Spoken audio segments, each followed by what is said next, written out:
Bonsoir tout le monde. Merci de vous être déplacés en si grand nombre pour cette soirée d'information en ce qui concerne l'état d'avancement de notre travail qu'on fait pour revoir le règlement du retour aux composantes d'origine, un règlement qui date de 2004, je pense. Il y a 20 ans. Il y a 20 ans. Il mérite d'être un petit peu dépoussiéré. Donc, à la lumière, entre autres, des différents cas qu'on a reçus au cours des dernières années et du travail qui a été fait aussi avec les membres du comité consultatif d'urbanisme. On a commencé des travaux il y a plus de 2 ans. Et là, aujourd'hui, on aurait aimé ça, vous présenter le règlement. On avait dit, M. Côte-Noir, qu'on le présenterait d'ici la fin de l'année. On a tout fait, mais il y a des choses qui ne se brusquent pas, comme retravailler un règlement qui a 20 ans. Ça ne se fait pas du jour au lendemain. Et des fois, il y a des choses qui sont pas dépendantes de notre volonté, qu'on a besoin de travailler, des informations qu'on doit aller chercher, la documentation qu'on doit produire pour bien appuyer ce changement, ces modifications réglementaires. Donc, aujourd'hui, comme j'ai mentionné, c'est une séance d'information, ce n'est pas un débat, c'est vraiment pour vous présenter l'état d'avancement. On va quand même prendre les commentaires tout au long de la rencontre là, pour encore une fois, peut-être bonifier le règlement. Donc, on va faire le petit tour de présentation parce que c'est le fun de savoir qui est là. Bonsoir, M. Panel. Donc, moi, je me présente, je suis Marie-Claude, je suis conseillère municipale sur le plateau Montréal dans le district du Myland. Je suis également présidente du comité consultatif d'urbanisme et du comité de démolition, le cas échéant. Et à ma gauche. Juliette Bourdage, je suis chef de division à l'urbanisme, patrimoine et services aux entreprises. Bonjour, Catherine Gingras, je suis conseillère en aménagement à la division d'urbanisme. Voilà, dans l'équipe de visuel. Ariane Dugardian, conseillère aussi en aménagement, mais ce soir, enfin, je suis là en tant que secrétaire d'assemblée, uniquement. J'ai la présence de ma collègue et binôme dans le Myland, Mme Marie Sterling, qui est là, toujours prête à répondre à toutes nos questions, qui est une extraordinaire collègue. Donc, j'aimerais savoir qui vous êtes et qu'est-ce qui vous intéresse aujourd'hui. Donc, mieux connaître votre dynamique et votre lien par rapport à la présentation qui sera faite aujourd'hui. Je vais commencer par vous, tout près de moi. On est résidents du plateau depuis 1978. C'est les 1878. C'est la maison. C'est la maison qui est ça. Puis là, on va faire un changement sur la devanture de la maison. Il y a des plans qui ont été montés. On travaille ici, il y a beaucoup de restrictions. Je la comprends aussi. C'est normal parce que nous, on faisait n'importe quoi.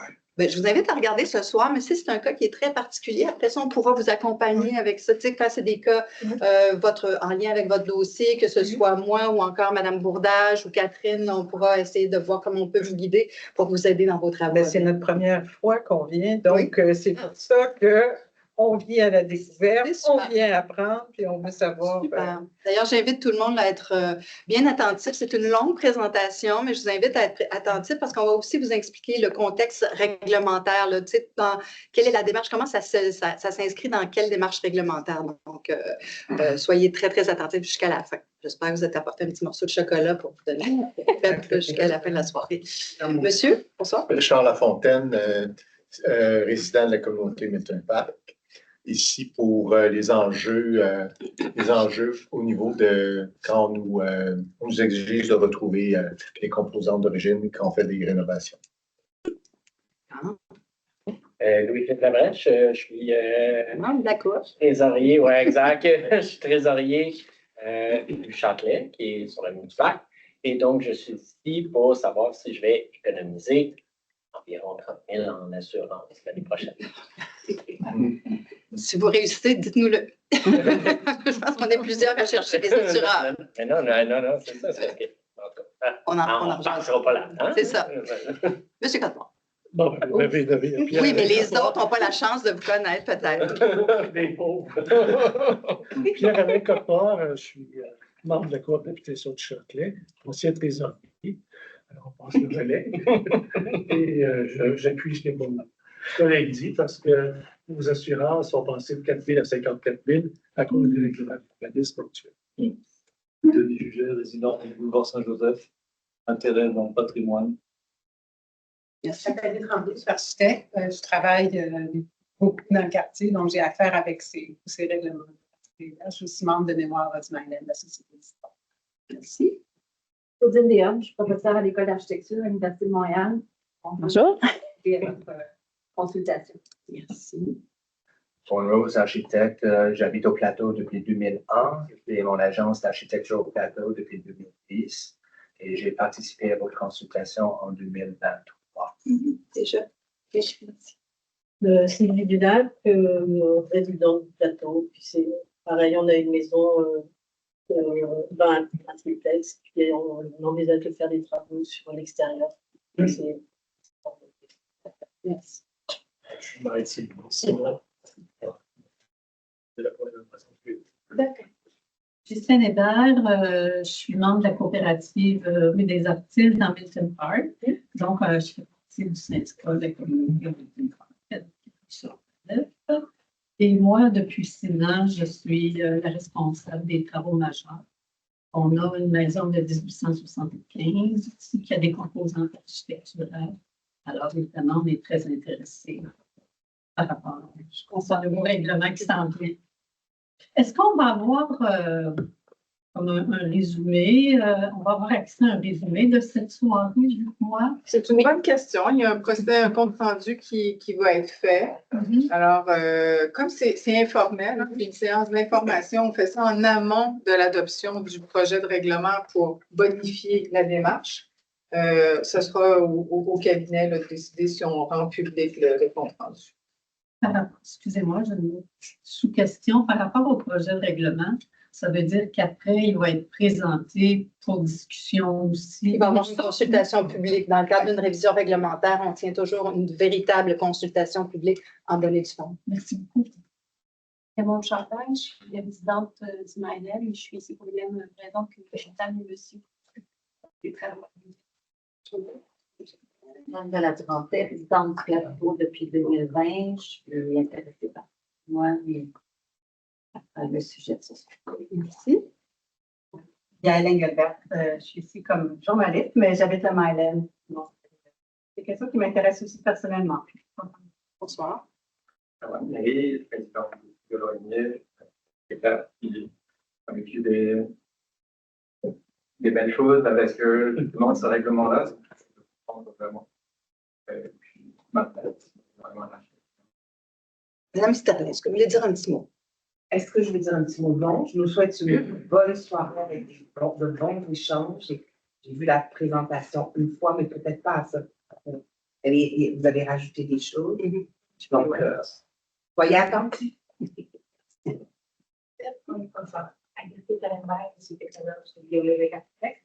On a beaucoup de projets sur le Carole Breton, je suis résidente propriétaire de bibliothèque. Luc Gosselin demeure dans Milton Park depuis 1966. Donc, j'ai vu ça démolir et construire.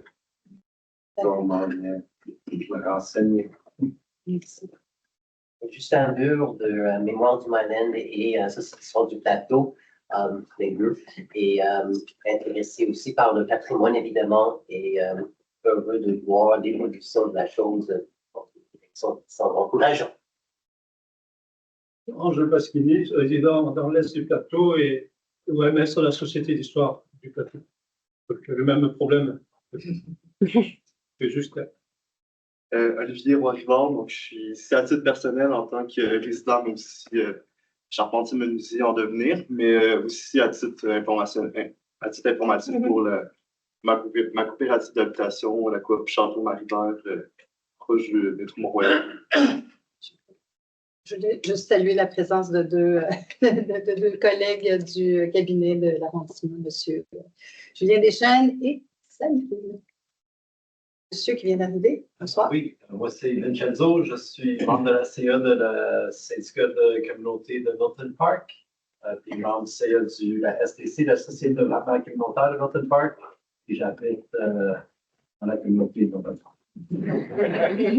C'est dans tout, comme vous dites. Bon, mon nom est Richard Peña. Je m'occupe plus particulièrement du logement social et des maisons de chambre dans Milton Park. Je vois un défi important par rapport à la restauration et la rénovation de nos édifices avec les contraintes que la loi qui gère les OBNL en habitation nous gère parce que contrairement au coop, nous ne pouvons pas augmenter les loyers de 7%. Nous sommes régis par la régie de logement. Et tout le monde conteste le loyer annuellement. Et c'est un gros défi de rendre les logements sains et solides, compte tenu des défis que j'ai eu à subir avec le service d'évaluation. Éric Veilleux, membre de la coopérative Les Tourelles à Milton Park avec mon ami Richard ici. Première séance d'information que j'assiste, l'intérêt dans le patrimoine. Membre du comité entretien immeuble de nos bâtiments patrimoniaux qui ont fait de gros défis à relever les prochaines années. De façon constante, en fait. Donc, heureux et curieux d'être. Merci beaucoup. Donc, ça nous donne une bonne idée. On a plusieurs intérêts qui vont nous aider à couvrir l'ensemble des problématiques et aussi des défis qu'on a relevés sur l'ensemble du plateau de Montréal. Donc, je vais laisser. Je vais peut-être faire juste un petit préambule. La présentation est assez longue. Je pense à 3/4 d'heure, 1 heure. Mais c'est important pour nous de montrer vraiment le contexte, l'évolution du contexte réglementaire, que vous compreniez quelles sont les différences qu'on veut amener. Si par contre, pendant la présentation, il y a des choses que vous ne comprenez pas ou vous sentez que vous perdez un peu le fil, n'hésitez pas à nous faire signe, mais ça va être important de rester à l'écoute jusqu'à la fin de cette présentation. Merci. Bon, je commence. Donc, c'est intéressant de tout vous entendre, de savoir un peu d'où vous venez et qu'est-ce qui peut vous intéresser dans la présentation de ce soir. Donc, ça me confirme en fait l'approche qu'on voulait apporter, un peu comme Marie Plourde et Gisèle Bourdage l'ont dit, de présenter le contexte. Donc, l'existant, on ne s'en sortira pas. Je vais devoir vous parler de la réglementation existante pour que vous puissiez comprendre les changements qui sont proposés. N'hésitez pas à m'arrêter, c'est quelque chose qui n'est vraiment pas clair. Donc, petit plan de la présentation. On va commencer par un petit rappel sur la réglementation actuelle. C'est quoi les grands principes qui sont derrière cette réglementation-là? Également, quelques mots sur le mandat qu'on a eu à la direction du développement du territoire des élus pour modifier, pour revoir certains paramètres de cette réglementation. Quelques mots sur le contexte. Qu'est-ce que ça veut dire parler de patrimoine sur le plateau Mont-Royal à l'échelle de la Ville de Montréal? La démarche qu'on a empruntée, c'est quoi les différentes étapes? Finalement, le cœur de la présentation, ça va être le résumé des propositions. Donc, qu'est-ce qu'on propose de modifier dans la réglementation pour terminer sur le calendrier projeté des prochaines étapes. Donc, ce qui nous amène ici, c'est une réglementation qui a été élaborée entre 2004 et 2005. C'était vraiment un tournant dans la réglementation sur l'apparence des bâtiments sur le plateau. Jusqu'à cette date-là, on avait une réglementation différenciée par secteur, où est-ce qu'on avait des secteurs où il y avait beaucoup plus de critères, de normes, d'encadrement, puis d'autres secteurs où c'était beaucoup plus souple, où il y avait peu d'encadrement. Donc, ce qui a amené d'ailleurs à beaucoup de pertes de composantes d'origine, donc à perte de caractère sur les bâtiments du plateau. Donc, ce que ça veut dire, c'est que aussi, plutôt que de dire, il y a certains secteurs qui ont de l'intérêt, ou certains bâtiments précis qui ont un intérêt et des secteurs qui n'ont pas d'intérêt, on est venu reconnaître en fait que l'ensemble du paysage du plateau, c'est ça qui avait un intérêt. C'était l'addition des bâtiments quand on se promène dans la rue, le fait qu'on voit des composantes qui se répètent, qu'il y a des caractéristiques sur les bâtiments. C'est ça qui fait le caractère, l'intérêt en fait des bâtiments du plateau. Donc, à partir de là, il y a 2 processus distincts qui ont été mis en place. On a décidé d'encadrer la majorité des interventions plus mineures de manière normative. Ça, qu'est-ce que ça veut dire? C'est que par le règlement d'urbanisme, donc sans aller à du cas par cas ou par un règlement sur les PIA où on doit présenter devant un comité consultatif d'urbanisme, parce que ça allonge les délais, l'incertitude également. Donc, on voulait avoir une rapidité de traitement pour la majorité des interventions mineures et viser pour ces interventions-là un retour aux composantes architecturales d'origine. Ensuite, on avait une autre approche, l'approche qualitative, pour des interventions plus majeures, par exemple les nouvelles constructions, les agrandissements. Pour les immeubles d'intérêt patrimonial aussi, parce qu'on voulait encadrer les interventions de façon plus pointue. Et on est venu identifier, pas nécessairement en 2005, mais dans les années qui ont suivi, des cas d'exception où le retour à l'apparence d'origine n'était pas requis. On va entrer plus en détail là-dedans plus tard, mais un exemple que je peux vous donner, par exemple, pour un rez-de-chaussée commercial, il n'y a pas l'obligation de maintenir l'apparence de la façade de 1902 ou peu importe l'année de construction. On comprend que l'usage commercial évolue plus rapidement, donc là, c'est une exception, mais il y en a d'autres. Donc ça, c'était les deux grandes approches qui ont été définies. Et comme ça a été dit en introduction, en 2022, on s'est mis à réfléchir, bon, c'est le temps de mettre à jour cette réglementation-là. Et il y a un mandat qui a été donné à l'atelier urbain. En fait, c'était plus large que seulement la question du patrimoine. Le mandat qui a été donné à l'atelier urbain, c'est de réfléchir à la fois au thème du patrimoine, de la transition écologique et de la mixité sociale. Puis de savoir aussi si, en tenant compte du fait que c'était trois préoccupations importantes pour l'arrondissement, comment est-ce qu'on pouvait penser ces trois thèmes-là de façon conjointe. Il y a plusieurs intervenants spécialisés externes là, qui ont été consultés. Il y en a certains qui sont ici aujourd'hui. Et ensuite, il y a eu une démarche là, en 3 phases. Donc, ces partenaires-là ont été invités à remplir un questionnaire en ligne. Et puis ensuite, il y a eu 2 ateliers collaboratifs, d'une part avec les élus et d'autre part avec les employés. Donc, ça, c'était vraiment sur la thématique là, où est-ce qu'on parlait des 3 enjeux de façon simultanée. À partir de là, ça nourrit en fait la réflexion des élus. Et c'est à partir de ce moment-là qu'on a eu le mandat de revoir la réglementation. Donc, on a vu c'est quoi les différentes pistes de réflexion qui avaient été soulevées dans cette démarche-là.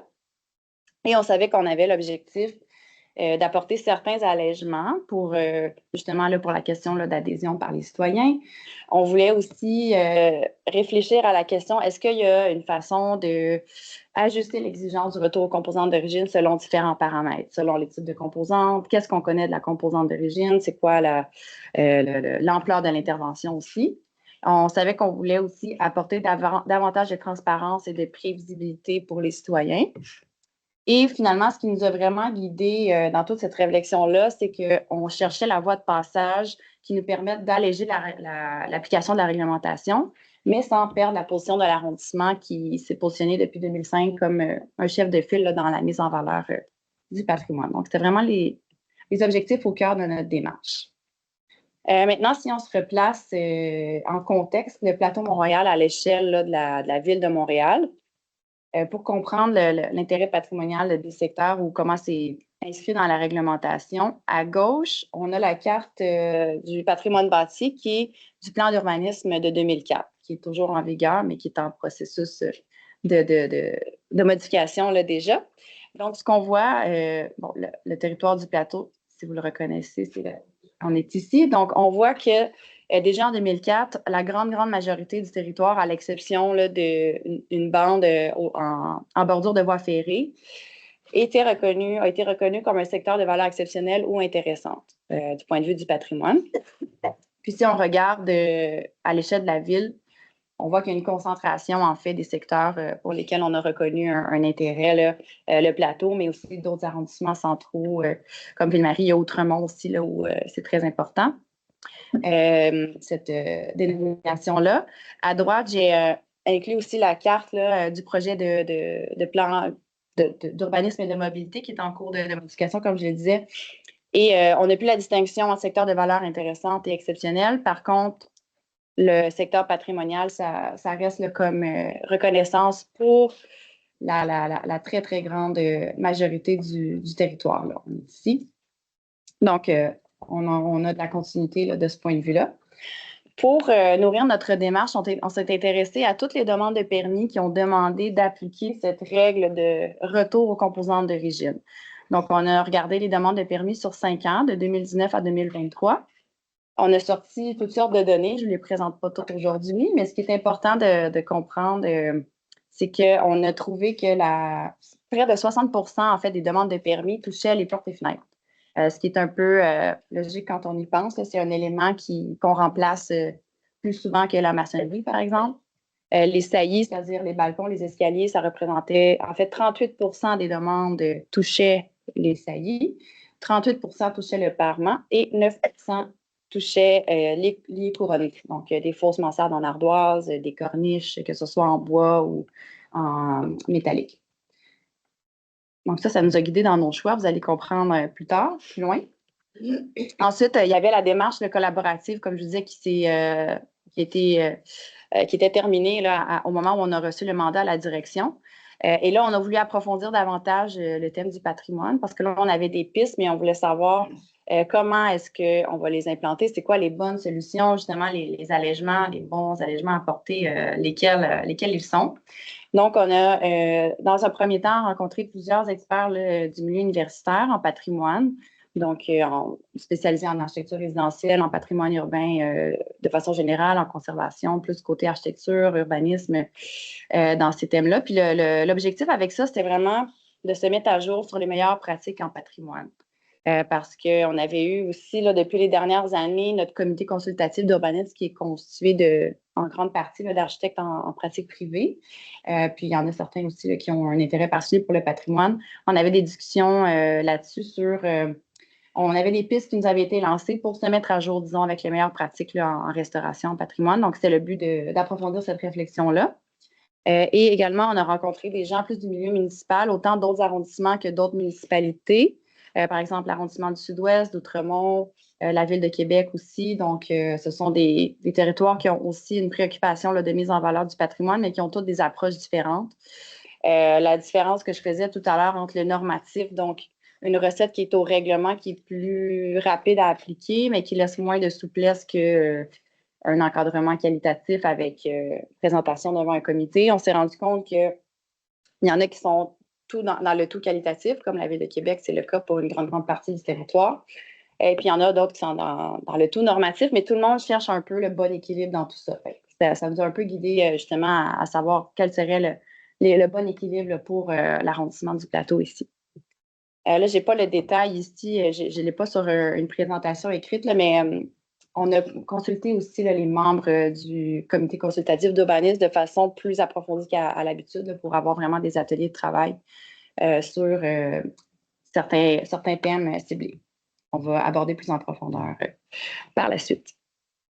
Avant de rentrer dans les propositions, un petit résumé de comment ça fonctionne le règlement normatif, donc la règle du retour aux composantes d'origine dans le règlement d'urbanisme.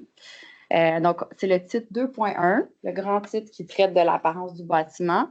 Le chapitre 2, où est-ce qu'on vient parler de l'entretien, la restauration et le remplacement d'une composante architecturale.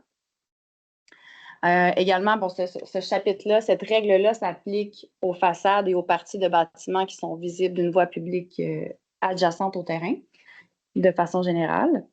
Et ensuite, on a différentes sections dans ce chapitre-là. D'abord, on a une section 2 qui vient présenter il y a des principes généraux qui s'appliquent à toutes les composantes architecturales, que ce soit des portes et fenêtres, que ce soit des balcons, de la maçonnerie. Il y a des principes généraux que je vais vous présenter plus loin. Ensuite, on a une section 3 qui vient présenter des articles réglementaires spécifiques à chaque type de composante. Donc, par exemple, les portes et fenêtres. On va dire qu'est-ce qui constitue les caractéristiques d'origine d'une composante architecturale. Par exemple, on va dire pour une porte et une fenêtre, le matériau, la forme, la dimension du vitrage. Là, je vous donnerai pas au complet. C'est ça qui constitue les caractéristiques d'origine. Et on a aussi des précisions et des allègements spécifiques à chaque type de composante. Par exemple, c'est dans cette section-là qu'on va dire que malgré que le matériau d'origine d'une porte est en bois, on peut remplacer par un autre matériau. Ensuite, section 4, c'est justement les exceptions, la section qui présente les exceptions là, où on n'a pas à retrouver la forme et les caractéristiques d'origine d'une composante architecturale. Donc, on vient toucher avec les propositions, là, ces 3 sections-là. Il y a des propositions qui touchent chacune de ces sections. Donc, pour la règle générale, là, je vais vous expliquer c'est quoi le grand principe, comment on fait pour appliquer là, cette volonté-là de revenir aux composantes architecturales d'origine. D'abord, le règlement, c'est un règlement de conservation. Donc, une composante architecturale d'origine qui est encore sur un bâtiment qui est toujours là, doit être maintenue en bon état, doit être entretenue. Ensuite, si la composante d'origine est arrivée à un stade où ce n'est plus possible de la réparer, de l'entretenir, on peut la remplacer en respectant la forme et les caractéristiques d'origine. Ensuite, si la composante d'origine n'existe plus, par exemple, les fenêtres ont déjà été remplacées, les portes ont déjà été remplacées, le balcon a déjà été remplacé. En premier lieu, on va se fier sur une trace sur le bâtiment qui nous permet de savoir qu'est-ce qu'il y avait à l'origine, ou une photo ou un plan ancien. Donc, ça, c'est la source première. S'il n'y en a pas de disponible, on va se bâtir. C'est là qu'on passe à un bâtiment comparable de même typologie. Donc, ça, qu'est-ce que ça veut dire? C'est que si j'ai un duplex en pierre de 1902, bien là, je vais aller le plus proche possible de mon bâtiment pour trouver un bâtiment de même typologie qui a encore sa porte d'origine ou qui a encore une corniche d'origine pour demander de retrouver la même chose sur le bâtiment qui est visé par les travaux. Donc, dans un premier temps, on va dans l'unité de paysage. Qu'est-ce que ça veut dire, l'unité de paysage? C'est un périmètre qui est assez restreint. En fait, en 2005, quand on a eu la réglementation qui a été mise en place, c'était basé sur une étude du territoire où est-ce qu'on est venu découper en aires de paysage. Donc, ça correspondait soit à des territoires d'anciens villages ou un territoire qui s'est développé dans la même période de développement. Puis les unités de paysage, c'est vraiment un plus petit territoire. Il y a une homogénéité là, en termes de types architecturaux, d'apparence des bâtiments, d'implantation. Donc, en premier lieu, on va dans la même unité. Puis si on ne trouve pas encore là de comparable, on va plus loin, on peut aller dans l'aire de paysage, dans le règlement actuel, ou dans une autre aire de paysage, donc un peu partout sur le territoire. Puis la raison, pour mettre un peu en contexte là, ce principe-là, c'est que, comme je le disais au départ, il y avait la majorité du territoire en 2005 où il n'y avait pas eu d'encadrement pendant plusieurs années. Donc, il y avait eu beaucoup de pertes. Et l'arrondissement, c'était quelque chose de nouveau, d'encadrer l'apparence comme ça, d'avoir un désir là, de retrouver l'origine. Donc, on n'avait plus de documentation disponible aussi. Donc, la référence, ça devenait les composantes architecturales encore présentes sur le territoire. Ça explique un peu. Ce qui est proposé, puis ça, c'était la référence, puis le fait que ce soit très éloigné du bâtiment qui est visé par les travaux. C'est un commentaire qu'on a eu plusieurs fois. Donc, ce qu'on propose de manière générale, mais là, vous allez voir qu'il y a des propositions plus spécifiques à certaines composantes qui s'en viennent, c'est qu'on n'aura plus de référence à l'extérieur de l'aire de paysage pour trouver un comparable quand on va être au normatif. Donc, quand ça va être là, la recette dans le règlement d'urbanisme, sans aller au qualitatif. Ça veut dire que si ça arrivait qu'on avait un bâtiment où, dans l'aire de paysage, on n'avait pas de référence, on pourrait aller au cas par cas, avoir plus de flexibilité en allant présenter au CCI. Donc, ça, c'est la règle générale, mais comme je vous dis, il y a des modifications spécifiques à certains types de composantes. Donc, il y a deux types de composantes pour lesquelles on propose des modifications plus majeures par rapport à la réglementation actuelle. La première, c'est les ouvertures, donc les portes et fenêtres. La raison est assez facile à comprendre, c'est que ça constitue près de 60% des demandes de permis. Donc, pour débuter des modifications ou une mise à jour de la réglementation, on s'est dit que c'était utile de commencer par les portes et fenêtres. Donc, ce que vous voyez en rouge, c'est ce qu'on propose de retirer, en fait, qui existe dans la réglementation actuelle, mais qui serait remplacé par autre chose ou qui disparaîtrait là, tout simplement dans le règlement modifié. Donc, pour rendre, ce qu'on propose, en fait, c'est que quand on n'aura pas de trace sur un bâtiment par un plan, une photo ou une trace qui reste sur le bâtiment, pour les portes et les fenêtres, ça va être une annexe au règlement où est-ce qu'on va venir présenter c'est quoi les portes et fenêtres qui sont adéquates là, par typologie et par période de construction. Ça découle en fait de notre consultation là, avec certains experts. Il y a David Dana, un des experts qu'on a consulté, qui a amené cette idée-là de cycle de construction où lui a observé l'architecture résidentielle à Montréal depuis plusieurs années, puis qui a proposé de faire un découpage par cycle de construction. Donc, c'est comme un affinement en fait des typologies là, qu'on avait déjà au plateau. Donc, ce qui est proposé, c'est justement là, de dire, pour un duplex de 1910, par exemple, là, il y aurait une section qui dirait, voici les portes qui existaient pour cette typologie-là, pour ce cycle de construction-là, et c'est ça qui pourrait être installé. Puis, même chose pour les fenêtres. Donc, l'idée, c'est que plutôt que d'avoir un comparable qui va être identifié lorsque quelqu'un vient faire une demande de permis, ça soit déjà répertorié dans l'annexe, puis on va étendre à l'ensemble des modèles qui existaient pour la même typologie. Donc, dans un but d'avoir plus de prévisibilité, puis d'uniformité aussi dans l'application, puis aussi de documenter la connaissance du territoire qui s'est développée depuis 2005, puis de l'avoir dans un document où est-ce que c'est partagé, là, que c'est disponible, que c'est vraiment inclus à la réglementation. C'est important de dire que pour chacune des portes et fenêtres d'origine seront associés aussi des modèles de remplacement qui sont autorisés parce qu'ils ne se font plus ou. J'ai une petite question parce que je prends le cas d'un bâtiment de l'Esprit, qui est une ancienne école construite au début du 20e siècle. Et c'est un école avec une entrée monumentale, des escaliers qui descendent.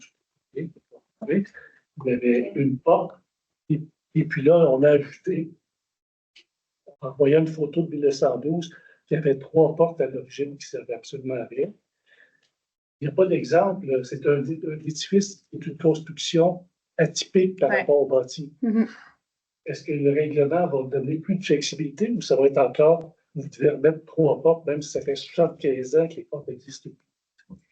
En fait, le retour aux composantes d'origine, c'est un truc normatif. C'est une norme. C'est pas intelligent. Ça ne pense pas une norme. C'est les humains qui sont intelligents. Oui. Si on veut être intelligent et de regarder ça à la pièce, ce n'est pas la norme qui est la bonne chose. Alors, c'est ce que Madame a dit au début, on tente d'équilibrer entre ce qui est normé et ce qui est vu au CCU et apprécié en fonction de ses contraintes et de son évolution et de tous les autres éléments qu'on pourrait tenir en considération. Nous, ce soir, on a des propositions, on va les écouter. On ne va pas tout régler parce que la norme du retour à la composante d'origine,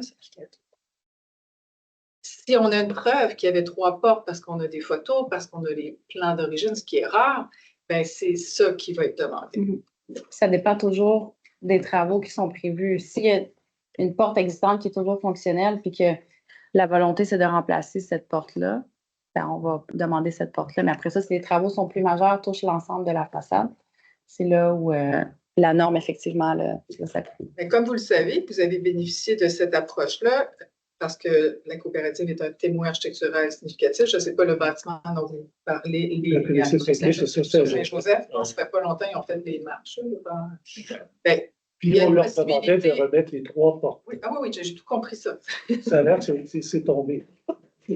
Monsieur Cottemart, j'aimerais vraiment qu'on ne se lance pas dans un débat. On essaie d'expliquer. J'essaie de voir, la question est très précise. Mais je vais vous répondre. La question, c'est que pour les témoins architecturaux significatifs, les immeubles qui ont un statut patrimonial, il sera possible d'aller au CCU et d'expliquer pourquoi on ne peut pas revenir à la composante d'origine. Est-ce que la modification est appropriée? On aura l'appui de tous les membres parce que ça devient discrétionnaire.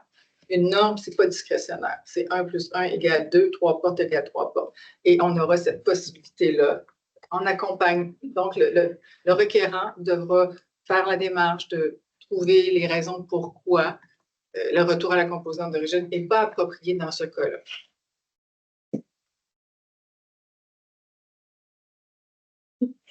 Je te laisse payer. Oui. Je continue. Bon, un extrait là, de à quoi pourra ressembler l'annexe avec une illustration des typologies, des types d'ouverture, puis des modèles possibles. Autre composante pour laquelle une modification plus majeure est proposée, c'est les couronnements et les entablements. En fait, ce qu'on s'est rendu compte en étudiant les demandes de permis, c'est que puisqu'ils considéraient, c'est pourquoi aussi on avait reçu plusieurs commentaires, c'était du fait que souvent les travaux de couronnement, ce n'étaient pas des travaux qui étaient prévus à la base par les citoyens, c'était un effet collatéral des travaux sur un autre élément, souvent sur la maçonnerie. Parce que présentement, quand on fait des travaux de réfection d'un parement qui touche le haut d'une façade, on doit retrouver le couronnement d'origine. Donc, ce qui est proposé, c'est que le retour du couronnement va être demandé quand ça va être des travaux plus majeurs de façade, donc quand on va toucher 50% ou plus de la superficie de la façade, toujours là, dans la partie haute. Tout ça pour être davantage conséquent avec l'ampleur des travaux qui est prévu par les citoyens. Donc, si on a un ventre de bœuf dans le haut de la façade, comme ça arrive souvent, puis qu'on souhaite retirer la brique à l'endroit où c'est problématique, puis la remettre dans un endroit très localisé là, dans le haut de la façade, le retour du couronnement ne serait pas demandé là, dans des cas comme ça. Ensuite, si les travaux sont plus majeurs et qu'il y a le retour d'un couronnement qui est demandé, pour les couronnements, le rayon de référence est proposé de le mettre beaucoup plus restreint, donc au tronçon de voie publique, donc au tronçon de rue. Fait que finalement, sur la même rue, en 2 intersections, c'est là qu'on va chercher est-ce qu'il y a un bâtiment comparable de même typologie. Puis si ce n'est pas le cas, c'est là où on va aller avec l'approche du cas par cas en présentant là, une alternative pour être présentée au comité consultatif d'urbanisme avec un traitement qualitatif. Donc, en fait, ça s'appuie sur le fait qu'en l'absence d'informations claires, c'est là où est-ce qu'il y aura plus de flexibilité. Aussi, quelle sera la forme de ce couronnement-là à retrouver? Bien là, ça va dépendre de l'information qu'on a de disponible. Est-ce qu'on a une photo aérienne où est-ce qu'on voit la forme du couronnement? Est-ce qu'on n'a pas d'informations du tout sur le couronnement? Est-ce qu'on a de l'information seulement sur le matériau? Puis, dépendamment du niveau d'ornementation de la façade, il y aura une alternative, couronnement plus simple qui pourrait être proposée et vue là, par le CC. Point que je n'ai pas élaboré, là, puis je reviens. Peut-être juste avant d'écouter votre question, monsieur. Oui. Richard Renef de Porte Jaune. J'ai regardé les couronnements et j'ai eu affaire avec ça. Et l'idée de vos composantes originales, de mettre les tuiles jusqu'au bout, c'est dangereux. Car la glace s'installe en dessous les premières tuiles, et on a plus de glace. Puis la glace s'enlève.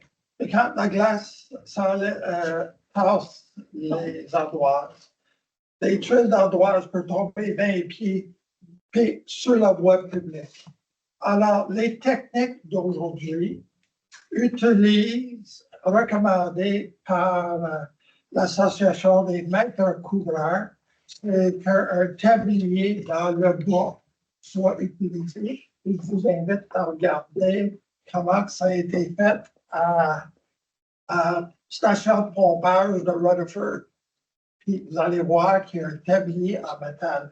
Ceci empêche. Mais quand j'ai vu ça, là, que des tuiles d'ardoise s'en vont jusqu'au bout, la glace va les soulever, la glace va les faire tomber, puis on peut tuer du monde. La sécurité doit primer. Vous n'avez pas parlé de la sécurité. Les techniques de... On vous a entendu. On n'a pas eu ces enjeux-là jusqu'à présent ici. Il y a de l'ardoise qui est là depuis plusieurs... Moi, j'ai eu cet enjeu-là quand la tuile m'a tombé dans la face.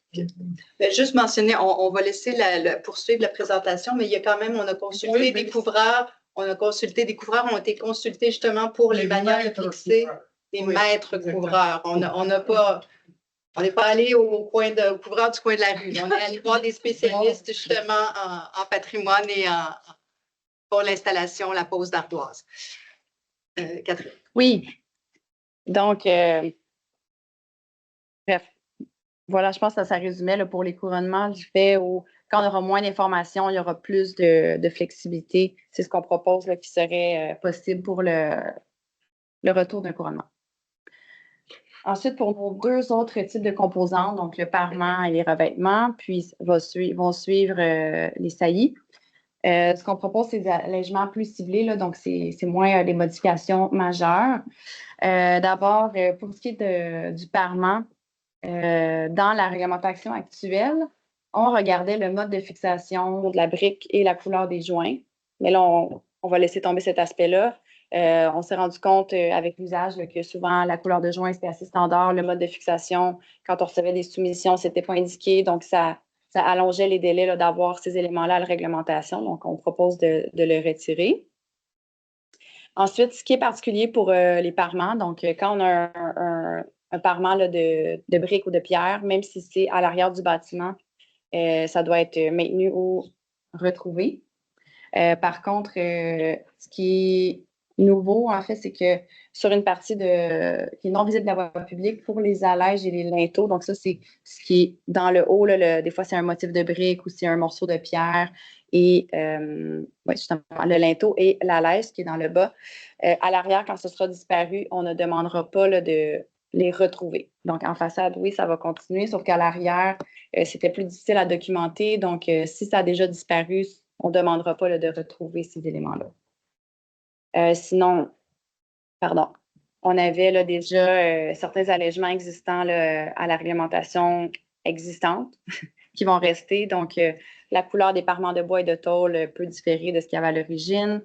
Une allège en bois peut être remplacée par une allège en pierre pour avoir quelque chose de plus durable.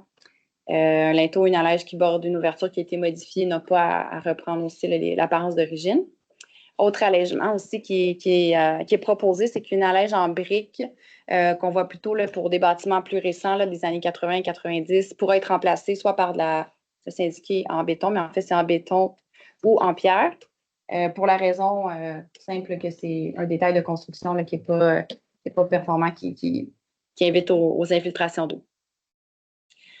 Pour ce qui est des saillies, encore là, des allègements plus ponctuels là, qui sont proposés. En fait, il y a des allègements qui existent pour les saillies. De façon générale, les planchers de bois là, qui sont très typiques des balcons du plateau, on a l'alternative qui existe de plancher en fibre de verre ou en planche de plastique embouffetée. Donc, ça, c'est un allègement qui existe déjà. Également, un autre détail là, qui pose problème, c'est quand on a de l'acier qui est rempli de béton, ça peut être remplacé aussi par un autre matériau, fibre de verre, planche de bois ou plastique bouffeté. Également, les barottins d'un garde-corps qui sont très espacés peuvent être rapprochés. Et la structure d'un escalier, donc le limon, là, vraiment, qu'est-ce qui fait les marches de l'escalier? Quand c'est de l'acier ou du fer forgé, ça peut être remplacé par de l'aluminium soudé, qui est un matériau là, qui est plus commun aujourd'hui, puis en termes d'apparence, c'est très proche. Il y a aussi des nouveaux allègements, nouvelles précisions qui sont apportées. Il y en a beaucoup. On précise, premièrement, que la dimension d'origine des saillies doit être retrouvée seulement quand les 3 finis sont remplacés. Donc, à la fois le plancher, le fascia qui fait le tour du balcon et le soffit qui est en dessous. Si on remplace seulement 1 ou 2 finis, on n'a pas à retrouver là, la dimension d'origine de la saillie, donc du balcon, par exemple. Ensuite, quand un garde-corps a déjà été remplacé, donc le garde-corps d'origine n'existe plus, il peut être remplacé par un garde-corps avec des barottins aux 4 pouces, parce qu'on est toujours... ça, c'est pour faire en fait de concordance avec la réglementation actuelle en termes de sécurité, là, donc le code du bâtiment. Ensuite, même chose, là, quand les garde-corps traditionnels, qu'ils soient galbés ou droits, n'avaient pas la hauteur requise dans le code aujourd'hui quand on construit un nouveau garde-corps. Donc, pour atteindre la hauteur requise au Code national du bâtiment, au Code du bâtiment qui est applicable, il y a un détail qui est proposé en annexe pour atteindre cette hauteur-là. Les limons de bois peuvent être remplacés par de l'acier ou de l'aluminium soudé. Le retour d'un garde-corps d'origine en bois, on va le limiter seulement si on a une photo du bâtiment visé ou des voisins. Finalement, on va présenter en annexe un détail type là, défini, encore pour que ça, fin de transparence, prévisibilité, il y a des finis assez typiques là, qui vont être présentés en annexe. Puis finalement, la pente d'un escalier pourra être amoindrie, puis on pourra ajouter un palier en haut de l'escalier selon l'espace qui est disponible sur le terrain visé par les travaux, justement là, pour atteindre davantage de sécurité. Autre modification, là, je ne rentrerai pas dans le détail ici, mais on vient apporter certains ajustements là, à nos typologies. On vient changer un petit peu comment elles sont rassemblées, les typologies. On ajoute des éléments qui n'étaient pas présents là, dans notre catégorisation. Entre autres, les maisons shoebox, on en a quelques dizaines sur le territoire de l'arrondissement, mais elles ne faisaient pas partie de la catégorisation. On vient les ajouter. Également, là, on vient ajouter le multiplex, c'est une variante du triplex. Donc, les bâtiments que vous pouvez connaître là, qui ont un logement au rez-de-chaussée qui est plus large, puis ensuite 2 logements par étage, là, au 2e, 3e. Il y a l'équivalent qui existe pour les duplex, qui sont les 3plex et les 4plex. Donc, on en voit aussi là, qui ont un logement au rez-de-chaussée, 2 au 2e. Ça n'existait pas, donc on vient l'ajouter. Maintenant, on tombe dans le qualitatif. Donc, les cas où on n'a pas nécessairement, on peut proposer une alternative au retour aux composantes d'origine. Comme je le disais plus tôt, il en existe déjà certaines exceptions. Je ne vais pas toutes les nommer en détail, là, mais vous les voyez à gauche. Donc, je parlais du rez-de-chaussée commercial plus tôt. Également, quand on change de famille d'usage, par exemple un bâtiment industriel qui devient résidentiel, on peut remplacer des composantes sans revenir à l'origine, justement pour s'adapter à ce changement d'usage. Les nouvelles exceptions qu'on propose d'ajouter. Premier cas, puis ça fait écho à certains cas vécus là, de certaines personnes qui sont là ce soir. C'est justement, on s'est rendu compte qu'il y avait plusieurs typologies, par exemple des maisons unifamiliales là, plutôt cossues en pierre, qui étaient des unifamiliales, mais qui, avec le temps, se sont transformées en triplex, ou des fois, c'était 2 logements, puis ensuite, il y en a 3, ce qui fait que par exemple, là, quand il y a des escaliers doubles, de revenir à un escalier double, ça peut venir cacher une porte qui était autrefois secondaire, mais là, qui est devenue principale. Donc, quand il y a les accents en façade qui ont été modifiés ou de nombre de logements modifiés dans un logement, on pourra proposer une alternative là, pour les saillies d'un bâtiment. Ensuite, le deuxième point, ça, c'était vraiment notre sujet de discussion avec notre comité consultatif d'urbanisme qui nous posait la question là, depuis les dernières années. Quand un bâtiment a subi des transformations majeures, est-ce que la solution, c'est toujours de revenir à l'origine quand on vient intervenir sur ce bâtiment-là? Donc, après là, plusieurs séances de travail, autant avec le comité consultatif d'urbanisme qu'avec nos équipes à l'interne, là, qui sont les professionnels en architecture, on a identifié, on est venu nommer qu'est-ce qui était une transformation majeure, puis dans quel cas est-ce qu'on pourrait proposer une alternative au retour aux composantes d'origine pour les éléments d'une façade. Donc, quand 2 des 3 composantes d'origine suivantes, c'est-à-dire le parement, le couronnement et la dimension des ouvertures, ont été perdues, bien, on peut proposer une alternative au retour à l'origine, que l'intervention soit plus mineure ou plus majeure. Il va y avoir des exemples là, qui vont suivre plus loin. Finalement, quand justement là, avec la nouvelle annexe qui est proposée d'introduire là, pour les modèles de portes et fenêtres par typologie, quand on ne sera pas capable d'identifier le bon modèle de fenêtre, parce que une typologie, ça le dit, là, c'est des modèles types, mais on ne peut jamais couvrir la complexité totale là, de tous les bâtiments. Donc, à ce moment-là, on pourra justement là, y aller plus au cas par cas avec, en passant là, par le règlement sur les PIA et le comité consultatif d'urbanisme. Ensuite, lorsque le parement d'un bâtiment, quand le matériau d'origine est le bois ou le fibrociment aussi, on pourra proposer autre chose. Puis je vais élaborer là, quand je viendrai à mes exemples un peu plus loin. Et finalement, quand le matériau d'origine est un matériau qui est prohibé aujourd'hui, bien, on pourra le remplacer par autre chose. Avec la logique que si on considère qu'il est prohibé, c'est qu'on a jugé qu'il n'était pas d'intérêt ce matériau-là. Donc, si c'est le matériau d'origine, il pourra être remplacé par autre chose, là, justement, par une évaluation qualitative. Parce qu'en ce moment, même si le matériau est prohibé aujourd'hui, mais que c'est le matériau d'origine, il doit être retrouvé. Donc là, on vient apporter une alternative à ça. Quelques illustrations là, des cas d'exception que je vous ai mentionnés. Ça, c'est justement un cas où, à l'origine, il y avait 2 logements là, par bâtiment, donc 2 étages sur 2 étages. Et avec le temps, bien, le nombre de logements a changé. Puis au rez-de-chaussée, c'est devenu un logement distinct. Donc, c'est le cas là, dont je vous parlais plus tôt. À l'origine, c'était des escaliers doubles, mais là, cette solution-là est moins adaptée étant donné l'évolution de la typologie du bâtiment. Ensuite, pour ce qui est de les transformations majeures, ça, c'en est 2 exemples. Là. Donc ici, là, on est 3 sur 3. Là. La dimension des ouvertures a été changée, le parement d'origine n'existe plus, ni le couronnement. Donc, pour des cas comme ça, et celui à gauche, c'est la même chose, le couronnement n'existe plus, la dimension des ouvertures et le parement d'origine n'existe plus, on pourra proposer une alternative au CCU et ça pourrait être une intervention le plus contemporaine si c'est pour une requalification complète et si c'est pour remplacer une composante ciblée, par exemple les balcons sur l'exemple de gauche, bien là, on pourrait avoir une proposition qui va tenir compte du langage architectural actuel du bâtiment, plutôt que d'avoir un langage d'origine pour les balcons, puis un langage autre pour le reste des composants. C'est la façon qu'on a trouvé de tracer la ligne, justement, les bâtiments transformés pour apporter de la flexibilité. Ensuite, pour les parements de bois et de fibrociment, le bois, il y a deux raisons là, pour lesquelles on propose cet allègement-là. Tout d'abord, il y a plusieurs bâtiments qui, à l'origine, le parement était le bois, puis on peut le voir là, par les cartes anciennes, les cartes d'assurance incendie. Probablement qu'il y en a parmi vous qui connaissent cet outil-là, où est-ce qu'on peut identifier le matériau des bâtiments.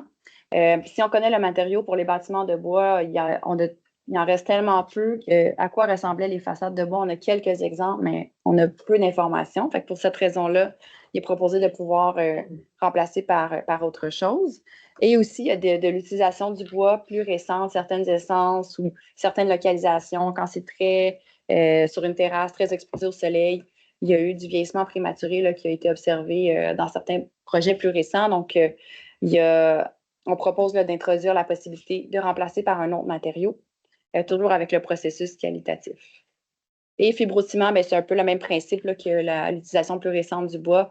On a eu là, des échos de mauvais en fait passage du temps là, de ce matériau-là. Donc, on propose là, de pouvoir remplacer par autre chose.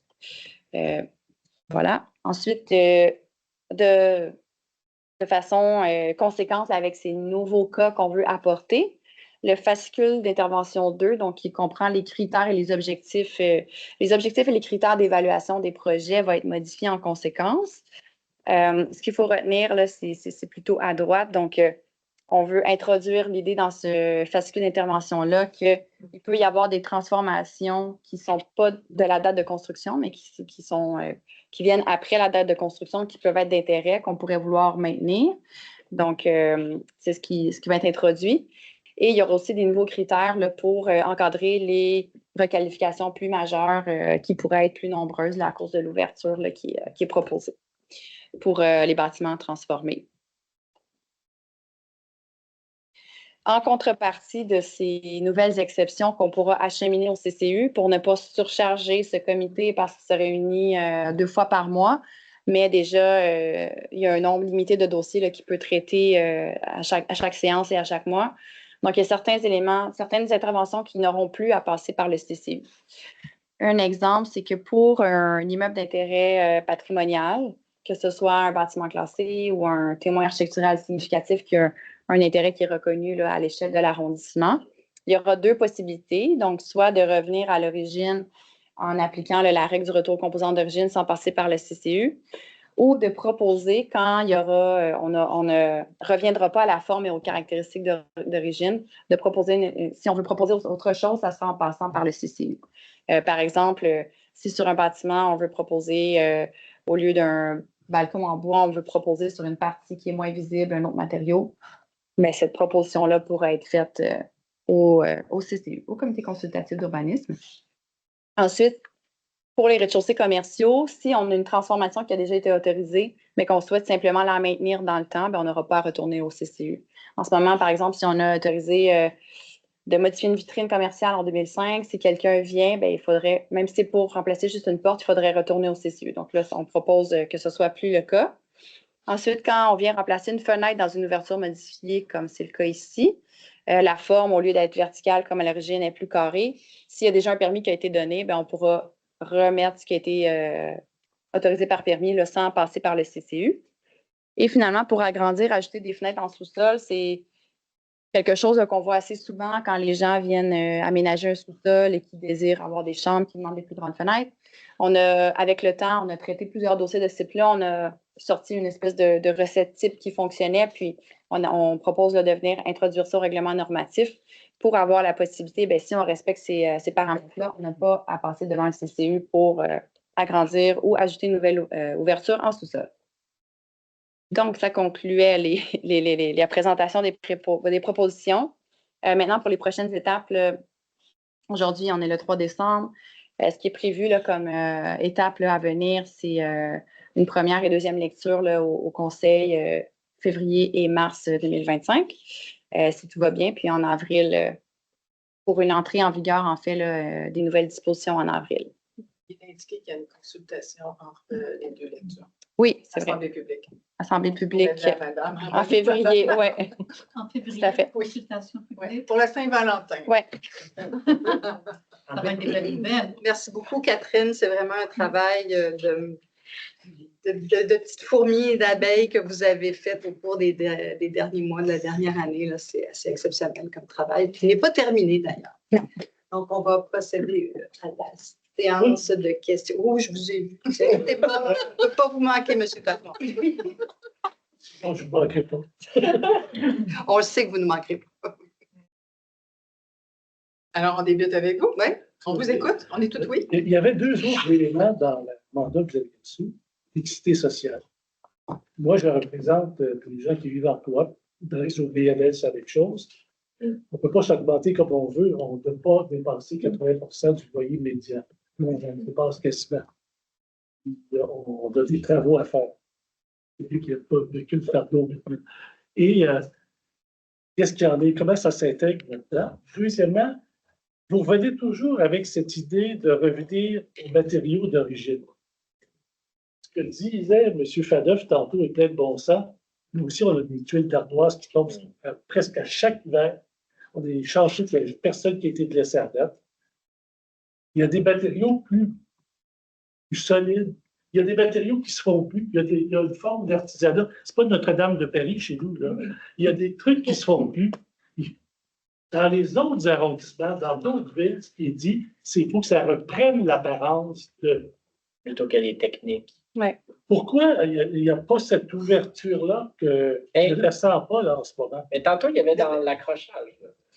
J'aimerais laisser l'opportunité à Mme Gingras de répondre, puisqu'elle a fait vraiment un travail très, très sensible à ce sujet-là particulièrement.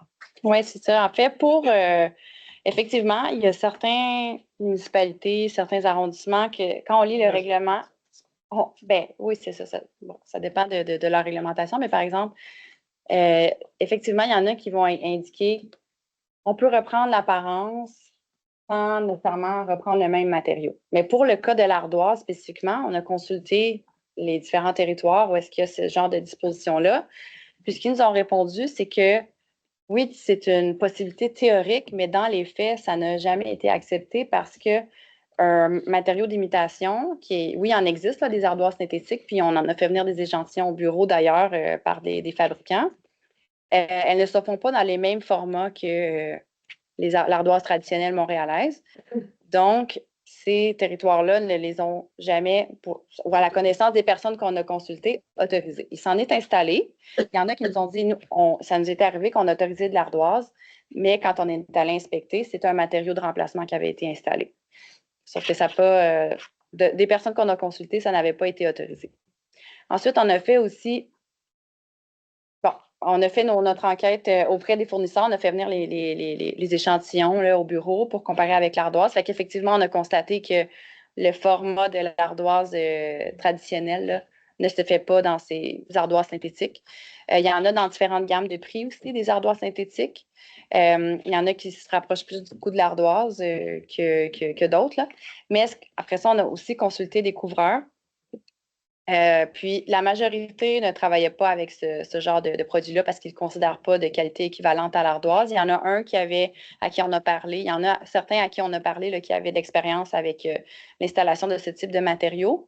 Puis ce qu'il disait, c'est que pour une fausse mansarde typique du plateau avec l'inclinaison, le nombre d'angles et de découpes, souvent ce qui est allégué en termes financiers là, d'économie, avec justement le découpe et le temps qui devrait pour poser ce matériau-là, c'est assez marginal le gain en coût. En fait, ce que cette personne, une personne en particulier là, à qui on a parlé, elle estimait que ça faisait environ 10 de gain de moins cher avec l'ardoise synthétique si on considérait la soumission totale avec la pose, les autres éléments qui doivent être installés. Également, c'est sûr qu'il y a la question de la durabilité là, de ce matériau-là. L'ardoise synthétique, ce que les fabricants disent, c'est que ça dure environ 50 ans. C'est ce qui est estimé comme durée de vie. Par contre, des échos qu'on a eus, il y en a qui disaient que c'était, à leur avis, là, surestimé la durée de vie de ces produits-là, tandis que l'ardoise peut durer 100 ans et même jusqu'à 300 ans. Fait que c'est sûr que c'est beaucoup plus durable. Parce que je vais jumper un peu. Oui. Là-dessus, mais c'est comme par exemple, nous autres, avec l'ardoise, le problème, c'est beaucoup plus la question de l'accrochage, qui Puis, ben, à cette époque-là, elle était faite comme à cette époque-là, là, puis on n'est vraiment plus à cette époque-là. Fait que, tu sais, comme revenir à des techniques qui sont dépassées, puis ça augmente les coûts. Fait que ça fait un peu que notre solution en ce moment, c'est plus de laisser de l'ardoise tomber, puis faire comme, oh well, ben, un jour, ce sera suffisamment décrépit pour qu'on puisse dire, hey, il faudrait mettre autre chose. Qui n'est pas vraiment une solution, à mon sens, parce que financièrement, ce serait impossible de le faire. Tu sais, qu'il n'y a pas. Il y a comme. Puis c'est vrai, nous, on vit quand même avec des restrictions. Là. On ne peut pas juste augmenter les loyers comme on veut. On n'est pas un propriétaire privé. Fait qu'on se trouve comme un peu comme. Pas que je veux dire que c'est cool pour les propriétaires privés, puis votre argent, je m'en fous, là, c'est pas ça, mais dans le sens où on a quand même un cadre financier qui est obligé d'être. Puis, même comme il est vieux, là, on s'en va vers un BSI, je pense qu'il va être 2,5 millions. Puis, honnêtement, à part vous demander, ben, payez donc la note pour nous, s'il vous plaît. Je ne vois pas vraiment d'autres solutions réalistes. Parce qu'on ne peut pas lever ce genre de fonds-là. Ça n'a aucun bon sens. Qu'est-ce qu'on fait, tu sais? Fait comme les autres propriétaires terriens qui ont mis tout dans leur vie là, tu sais, je sais pas, là, un peu drastique quand même. Hein? Ben non, mais je le sais, mais tu sais, c'est pas pour rien qu'il y a juste des condos autour de chez nous, puis que les villas ont magiquement tout disparu dans les années 90. Parce qu'on parle de différentes thématiques. Hein? Je veux dire, vous parlez de fiscalité, vous parlez de réglementation, vous parlez d'entretien, de coûts de transformation. Nous, on est dans un cadre de règlement. Okay, mais le règlement a un impact. Oui, en fait, le règlement, la portée du règlement, elle s'applique sur l'ensemble des bâtiments. Et dans votre mandat, il y a la mixité sociale. Comment vous l'intégrer? On a discuté longuement avec les gens à la division du patrimoine sur les subventions. Oui, ben non, mais c'est pouch. Je pense que ça va être mieux. C'est ce qu'on nous dit. Ils nous ont écoutés, ils ont suivi les travaux avec nous. Ben, écoutez, M. Gotnoir, là, je vous donne une réponse. Là, je peux faire des grimaces moi aussi, mais c'est ce qu'on espère qui va se réaliser, mais c'est l'information qu'on a au niveau des fonctionnaires qui travaillent dans cette unité-là de la ville. Que les subventions vont être rehaussées en termes de gabarit d'immeubles, ça c'était une problématique qu'on avait eue, en termes de type de travaux, là, les portes et fenêtres, les saillies, le parement, tout ça va être éligible à une subvention rehaussée en termes de coûts et en termes de pourcentage.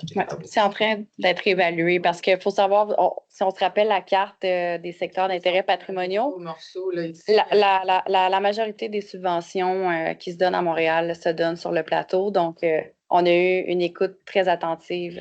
Puis, on était dans des réflexions parallèles. Donc, il y a un arrimage qui s'est fait. Quand ils ont donné des informations, là, on parlait d'une augmentation de combien? On n'a pas chiffré. On n'a pas chiffré parce que... c'est ça la réalité, là, parce qu'en ce moment, les subs vont jusqu'à 25 000, c'est rien, 25 000. Oui, mais il y a beaucoup de gens qui se lèvent autour. J'aimerais ça faire le tour. On a rapporté ce fait-là de façon répétée. Puis comme on le mentionne, là, la subvention, là, ici, on prend presque 90% de la masse qui est disponible. Alors, je te laisse...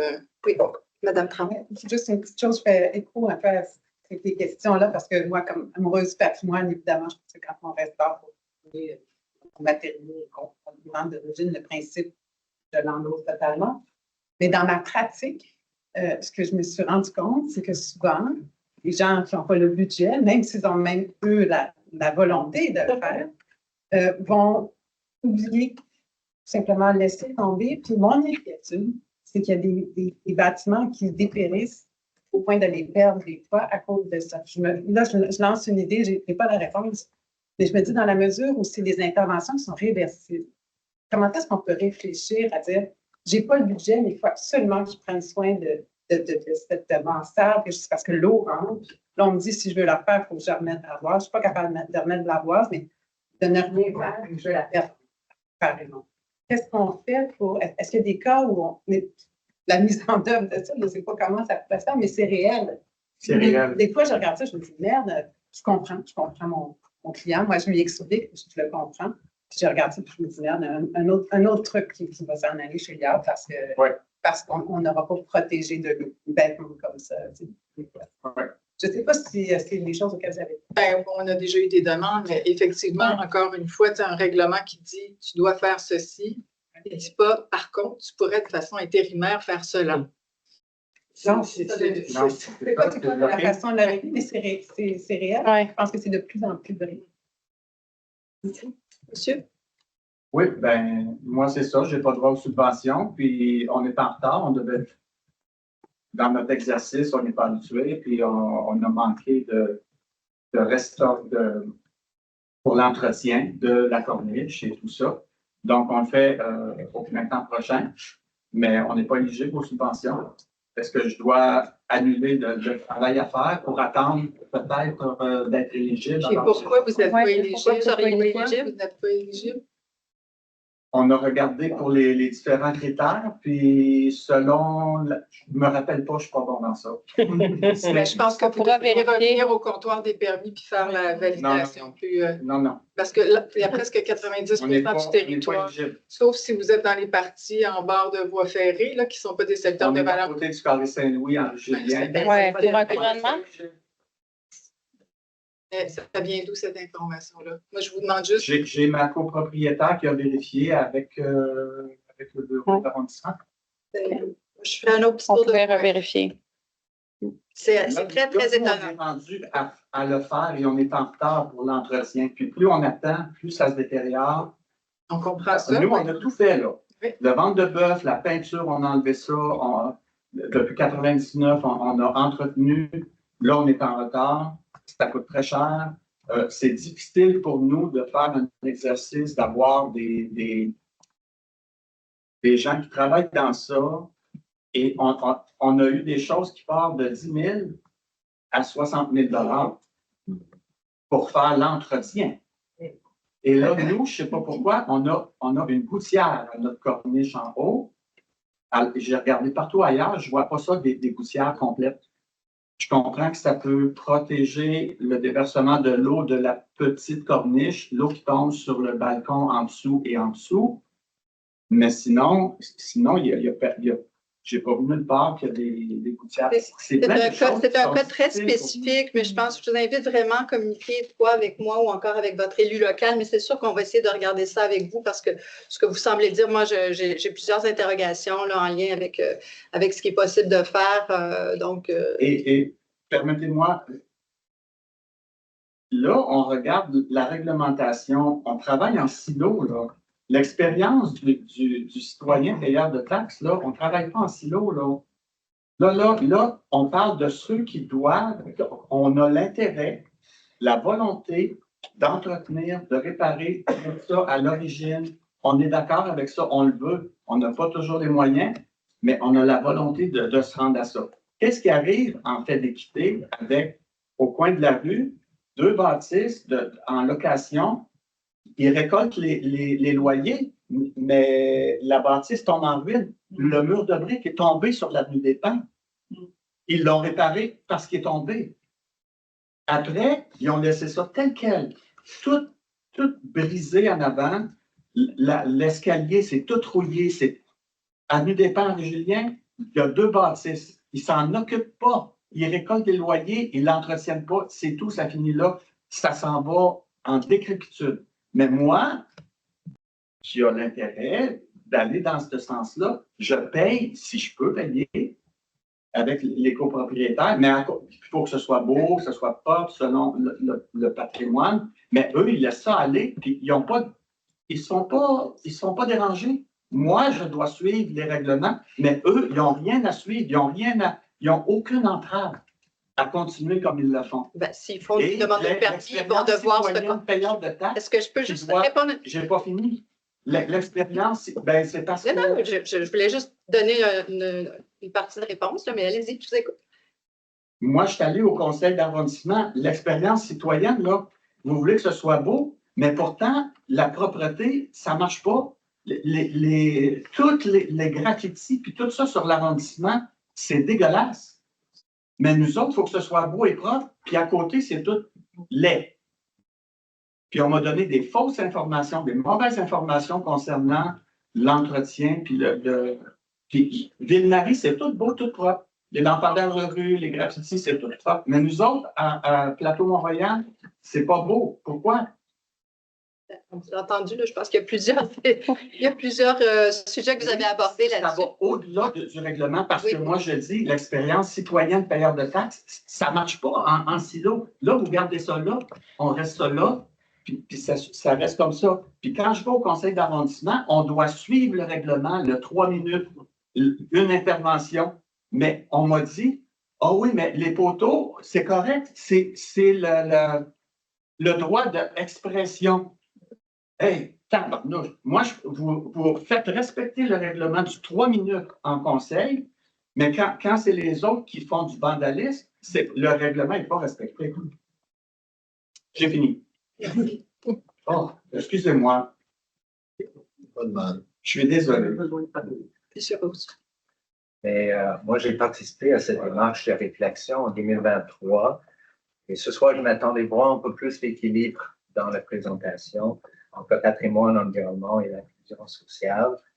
On se perd très vite dans les détails. Français n'est pas ma première langue, mais l'expression on noie le poisson, on me revient en tête. Les questions d'embourgeoisement, la question de conserver des familles, la question de réduire le travail noir, parce que quand les règlements sont trop lourds, le monde s'en va direct au travail noir, en espérant que personne ne verra pas le résultat après une année. Alors, ce que je trouve un peu triste, c'est que Montréal est une ville d'UNESCO Design. Je ne me vois pas dans les règlements du plateau ville d'UNESCO Design.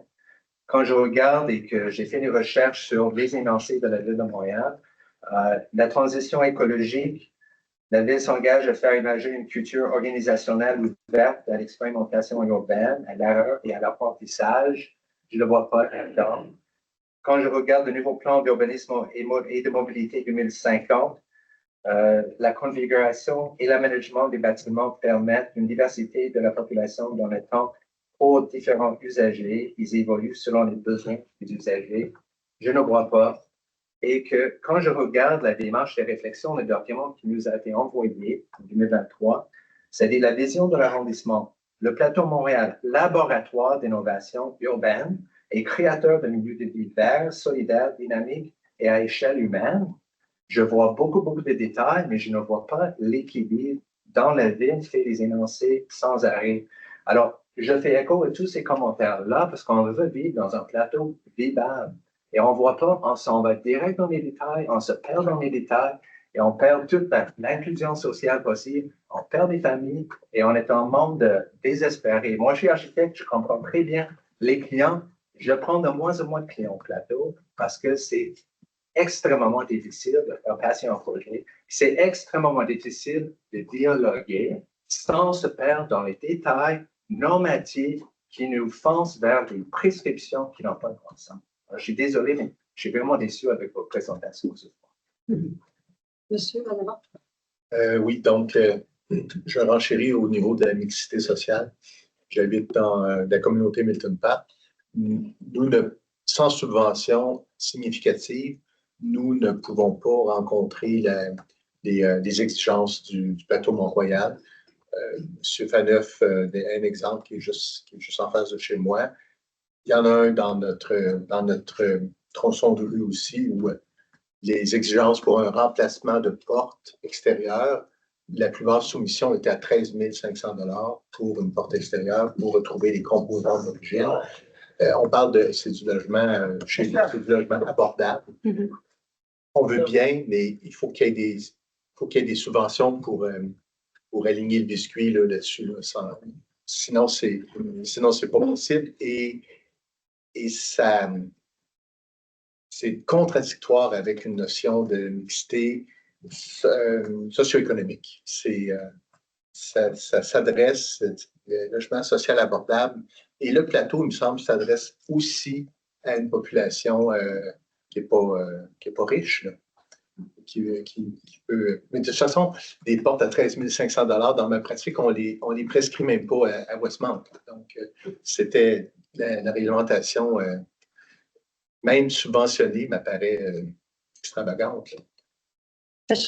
Oui, je serais curieuse c'est un cas en particulier, mais en général, en termes de portes et fenêtres, c'est déjà le cas, là, mais ça fait partie du travail qu'on fait aussi dans la production de l'annexe, là, puis on va rencontrer aussi des fournisseurs dans différentes gammes là, de produits.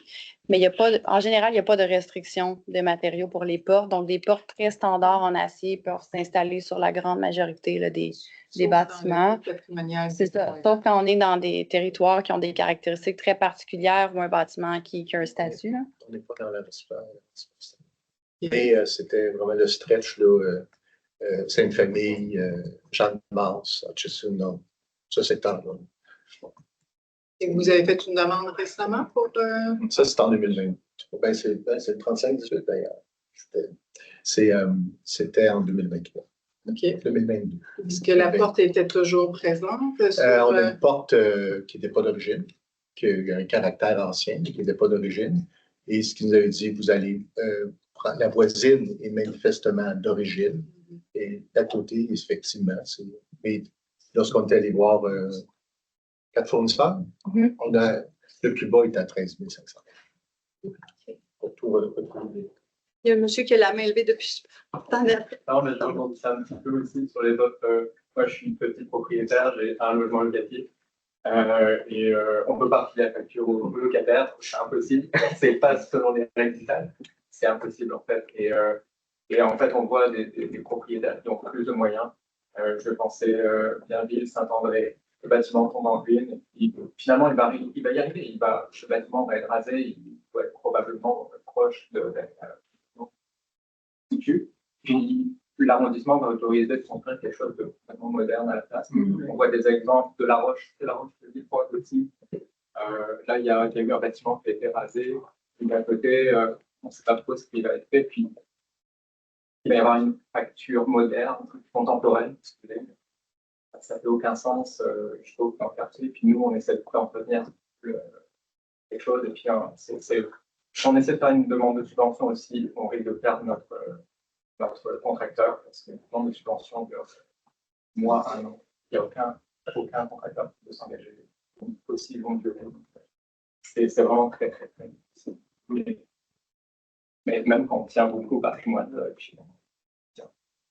il y avait monsieur. Ah, mais vous avez parlé, je vais laisser Mme Craig. Oui. Bonsoir, Mme Marie.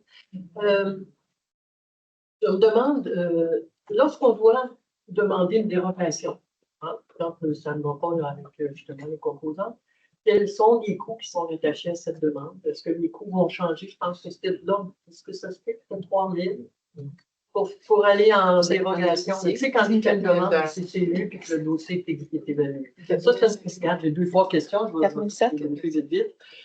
La deuxième question, elle concerne les escaliers, donc ce que vous appelez les saillies, je crois. Oui. Est-ce qu'un escalier doit avoir absolument une pierre d'assise, genre Pierre de Saint-Marc, une pierre genre-là, des amis, c'est de l'ordre de 2 000 la pierre. Une troisième question, il y a beaucoup d'escaliers qui dépassent les limites, qui ne sont pas conformes. Et là, quand il y a un changement d'escalier, on exige une conformité.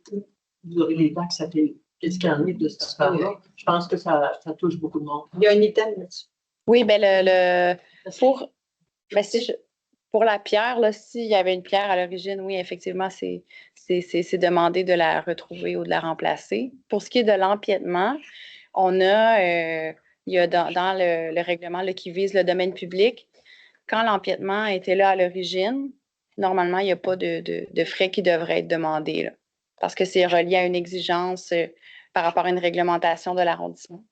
Donc, à ce moment-là, il n'y a pas de frais qui devraient être demandés pour maintenir un empiètement existant. J'ai un commentaire positif. Allez-y! Bon. J'ai déjà eu affaire à des fonctionnaires dans l'arrondissement qui prenaient des décisions que je n'arrivais pas à comprendre leur logique. Alors, nous avions, 80 belles fenêtres en bois, là, qui vont coûter genre de 300 000 ou 400 000 pour remplacer. Mais on avait 10 fenêtres en métal polissantes qui étaient de 4 fenêtres qu'on va en polissant. J'ai demandé, c'est juste ça on veut arrêter la perte d'énergie. Puis on dit, vous devez tout changer vos fenêtres. Alors, j'ai vécu ça. Imagine-toi donc. J'ai vécu ça. C'était positif. J'attends le côté positif. Oui, c'est ça. On a l'air plus intelligent. On va répondre correctement que changer des fenêtres de sous-sol, ça ne fait pas partie du patrimoine. C'est bon. Attendez un peu, est-ce que tu avais une réponse? On exige. Ben, je comprends. Non, c'est ça, de remplacer des fenêtres qui. Non. On n'oblige pas de faire Quelqu'un vient pour plus une de fenêtre, remplacement. on barre de la fenêtre. S'il vient pour 3 fenêtres, on barre des 3 fenêtres. Mais il n'y a aucune obligation. Ben, écoutez, vous avez quelqu'un qui travaille chaque jour aux demandes de permis en patrimoine? D'accord. Ouais. C'est pas mon expérience. On va, là, il y a des mains levées. Là. Madame, c'est pas. Ghislaine. Ouais, communauté Milton. Oui. Saint-Premier, Vous êtes élevé dans le aussi, vous êtes approché. Ben, vu qu'on parle de fenêtres, justement, nous, sur Jeanne-Mance, on a 2 immeubles avec des fenêtres en bois, des portes françaises. Mm-hmm. Admettons qu'on a une fenêtre qui a été endommagée pas mal. Et que je viens pour une demande de permis, puis qu'on me dit, à l'origine, c'était des fenêtres à guillotine qu'il y avait. Est-ce qu'on serait obligé de remettre une fenêtre à guillotine ou du fait que toutes les autres fenêtres sont en bois, qu'on peut remettre une fenêtre en bois? Ben, en fait, c'est un peu ce que je disais tout à l'heure. L'objectif, c'est de plutôt que d'aller vers un comparable, on va aller dans toute la gamme des fenêtres qui étaient possibles à cette époque-là. C'est sûr que, par exemple, quand il y avait des guillotines à l'extérieur, souvent à l'intérieur, il y avait aussi c'est ça, justement, une imposte fixe avec des battants à l'intérieur. Donc, il y aura le choix d'aller vers la fenêtre extérieure ou la fenêtre intérieure, puis dans plusieurs proportions aussi. Sauf que là, toutes les fenêtres sont pareilles. OK, sont déjà changées. C'est fatal. Ben, Normalement, on devrait au fur et à mesure, au fur et à mesure, la propriété reprendrait la fenêtre qu'il y avait d'origine. Mais ce que Madame vient de dire, c'est qu'il y a des périodes où il y avait ce voisinet et la guillotine et la fenêtre à battant.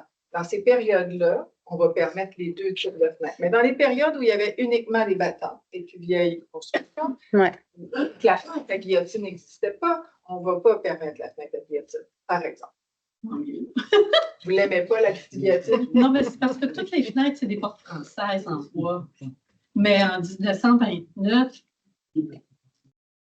je ne sais pas s'il y avait des... 29, ben, il y avait, en général, c'était les deux. Il y avait la guillotine à l'extérieur puis les battants à l'intérieur, avec une partie fixe en haut, par exemple. Fait que là, ça serait à vous de voir dans ces choix-là qu'est-ce qui serait le mieux pour garder l'harmonie en attendant d'avoir des fenêtres remplacées par. Je vous ai promis de donner la parole. Bon, je me nomme, tantôt je me suis pas nommée, je m'appelle Louise Vignier, et depuis 45 ans, on est sur le plateau, toujours dans la même résidence et tout ça. Dans les années 80, qu'est-ce qui était la mode? L'aluminium. Oui.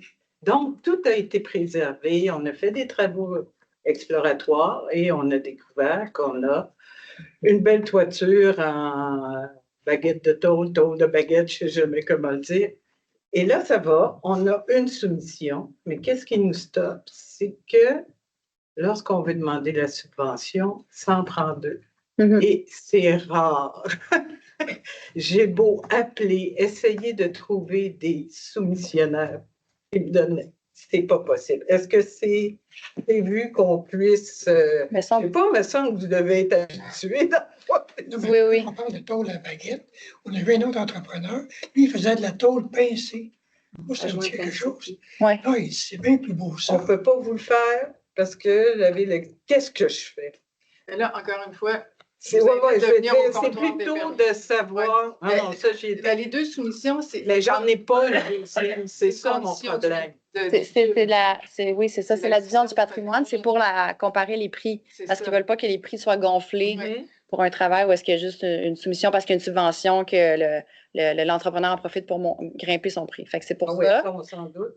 Oui, bien, si vous êtes déjà en contact avec quelqu'un, vous pouvez, à l'arrondissement, vous pouvez demander de l'aide dans des ressources qui regroupent plusieurs fonctionnaires. Du patrimoine. La petite revue là, qu'il y a, j'ai passé par tous les personnes. Ils ne se présentent pas. C'est ça le problème, là. Puis là, j'en ai une. Je dis, bon, on pourrait le faire, le travail. Il est quand même reconnu qui fait partie de la fameuse revue. Donc, qu'est-ce que je fais? Bien, je vous invite à recontacter la personne responsable puis en nommant spécifiquement cet enjeu-là que vous n'arrivez pas à obtenir la deuxième soumission. Puis on pourra, autant la personne à l'arrondissement que nos collègues à la division du patrimoine aussi sont habitués, ils en voient passer beaucoup. Donc, ils connaissent le milieu. Donc, vous pouvez nommer cet enjeu-là, puis on pourra vérifier aussi essayer de vous aider. Par rapport à d'autres, de l'allure ou c'est démesuré. C'est ça. On pourra leur lancer la balle à l'addition du patrimoine, voir qu'est-ce qu'on peut faire dans Bonjour. Moi, je suis de la Société d'histoire du plateau et j'aime bien le plateau dans son patrimoine. Je voudrais rebondir sur deux personnes. Tout à l'heure, on a dit qu'il y a un propriétaire, des copropriétaires qui veulent rénover et ils ont des difficultés. Et à côté, c'est n'importe quoi. Puis après, notre architecte a parlé du travail au black parce que pour passer à travers les réglementations. Alors, qu'est-ce qui contrôle que tout ça se passe bien sur le plateau? Est-ce que vous avez prévu des agents, L'inspection, vous voulez dire, sur le territoire? Que ça se passe bien? Il y a déjà il y a déjà des inspecteurs, oui. Mais le travail au black, c'est pas, je veux dire, c'est des travaux qui se font sans permis. Sans permis. Il y en a qui ont des constats d'infraction parce qu'ils font des travaux. Et donc, il y a des agents qui... Oui, il y a des inspecteurs sur le territoire. Ça me rassure.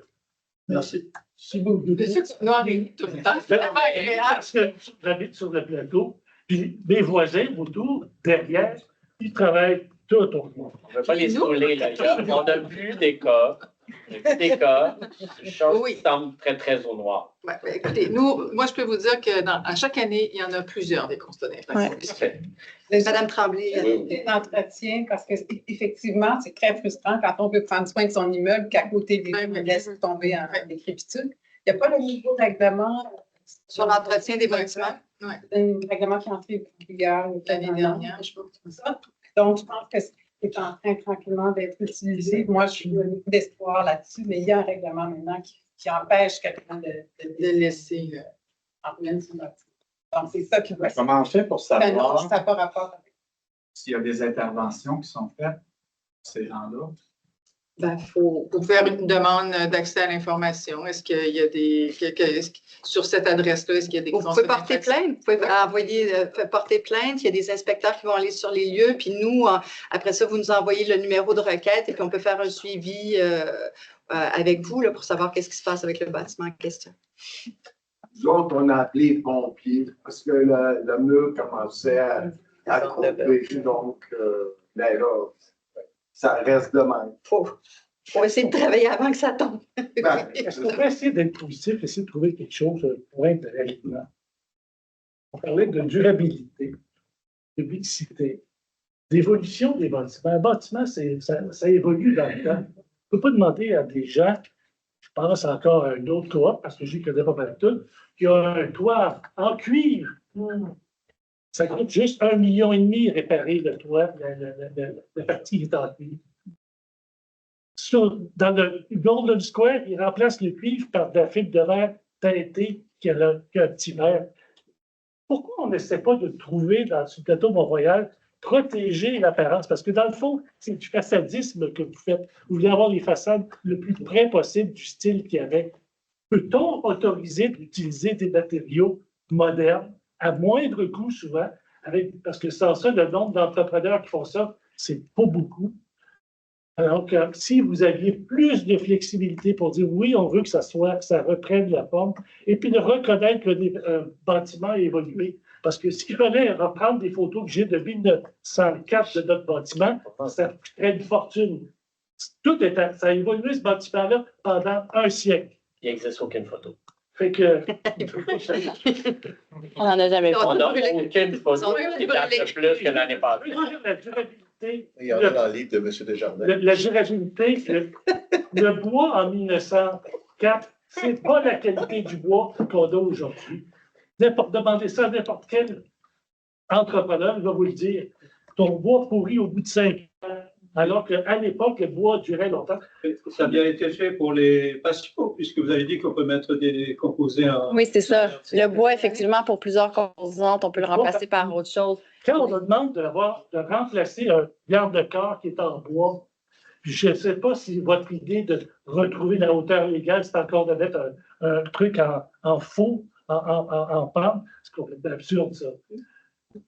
Je ne comprends pas ce que vous dites. Madame Baudage me comprend. C'est le rehaussement qu'on a présenté tout à l'heure. C'est ridicule, ce truc-là. C'est l'opinion de monsieur. Alors, c'est pas juste la mienne, faites-vous en pas. Et notre architecte encore, puis il a fait beaucoup de patrimoine. Ce que je veux dire, c'est essayer d'avoir la flexibilité. Vous devez être strict sur l'idée que l'apparence doit revenir à des composantes qui reprennent la forme. Pas pour rien que notre arrondissement, je pense, j'ai tout regardé les règlements d'urbanisme des arrondissements, puis le plateau, il fait exception. Même dans le vieux Montréal. Parce que c'est ce que je disais tout à l'heure, c'était la permissivité théorique versus qu'est-ce qui est vraiment autorisé. Parce qu'on s'en est fait proposer des matériaux comme l'ardoise synthétique. Puis quand on a fait le travail de savoir est-ce que c'est autorisé, est-ce que ça existe justement un équivalent qui reprend l'apparence, ce qu'ils nous ont répondu, ces arrondissements-là ou ces endroits où c'est permis, de façon théorique, là, parce qu'on dit qu'on doit retrouver l'apparence, c'est qu'ils n'en ont pas vu à leur connaissance un matériau qu'ils ont jugé conforme à leur règlement. Si c'était une proposition pour un autre matériau, on pourrait les regarder à la pièce, mais pour ce qu'on a regardé, le bois, on a introduit il existe déjà des allègements, on a introduit des nouveaux, mais pour la question de l'ardoise, on n'a pas trouvé quelque chose qui répondait en fait à ce critère-là d'apparence.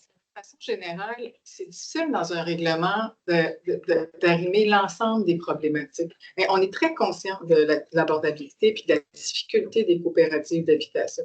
Et c'est pour ça qu'on parle qu'il y a des mesures exceptionnelles qui peuvent être prises, soit d'aller au CCU ou soit d'aller en dérogation. C'est peut-être mieux de payer 4 000 $, avoir un projet qui se tient, qui est conçu de façon originale, correcte, pérenne. Et là, on va amener ça au CCU. Donc, on ne pouvait pas trouver une solution qui fit pour tout le monde. Et la majorité des architectes compétents qui sont capables d'arriver avec des idées innovantes. C'est ça qu'on vous explique. C'est ce qu'on a fait, entre autres, c'est la démarche qu'on a faite en ce qui concerne vos balcons à la coopérative. Mais c'est parce que ce n'est pas tout le monde qui travaille avec un architecte. C'est pas tout le monde qui travaille avec un architecte concepteur pour changer ses fenêtres, pour changer ses balcons, pour faire des travaux. Alors, l'obligation d'avoir un concepteur pour aller ailleurs que la composante d'origine, on est ouvert. Le principe qui existe depuis que cette réglementation-là, ou presque là... Au plateau, vous ne cherchez pas les concepteurs, vous cherchez les techniciens qui exécutent vos prescriptions. Il n'y a pas de conception dans l'application de vos règles. En fait, ce qu'on propose, c'est justement, on a essayé de trouver c'est où les bons endroits où amorcer un virage, où est-ce qu'on change l'approche. Fait que là, notre premier corpus a été les bâtiments transformés, les bâtiments dont la typologie a évolué pour permettre une évolution.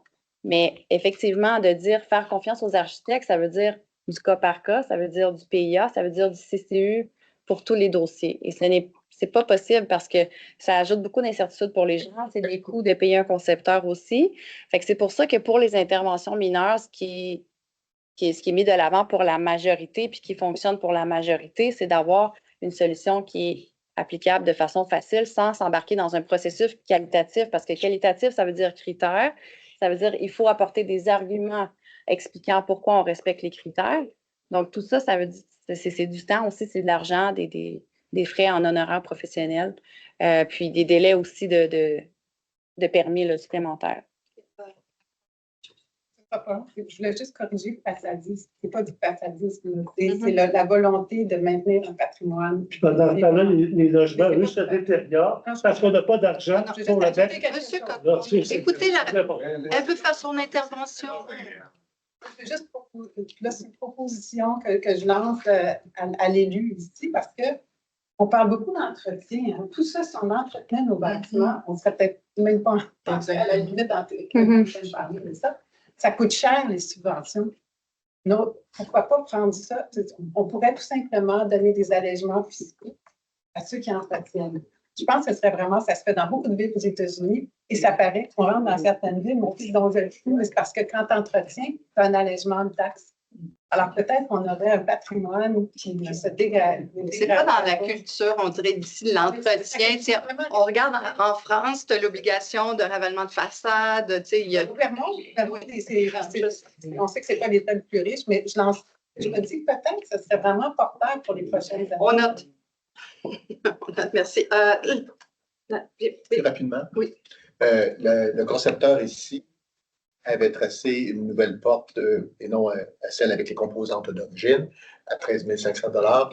Et c'était simple. Là, on s'entend que c'était nettement plus simple. Je pense que ça respectait les bonnes proportions, le vitrage et tout, dans une façade 1890-1910. Donc, c'était pas le vitrage au complet. Et ça avait n'y pensez même pas. C'était vraiment, on a des traces à côté, on va faire vous devez reprendre les composants d'origine, plus basse soumission à 13 500. Mais je serais curieuse de voir peut-être votre cas en particulier, là, parce que. Et les travaux sont-ils faits? Non, hein? C'est ce que je comprends? Ben, est-ce que je peux? Ben oui.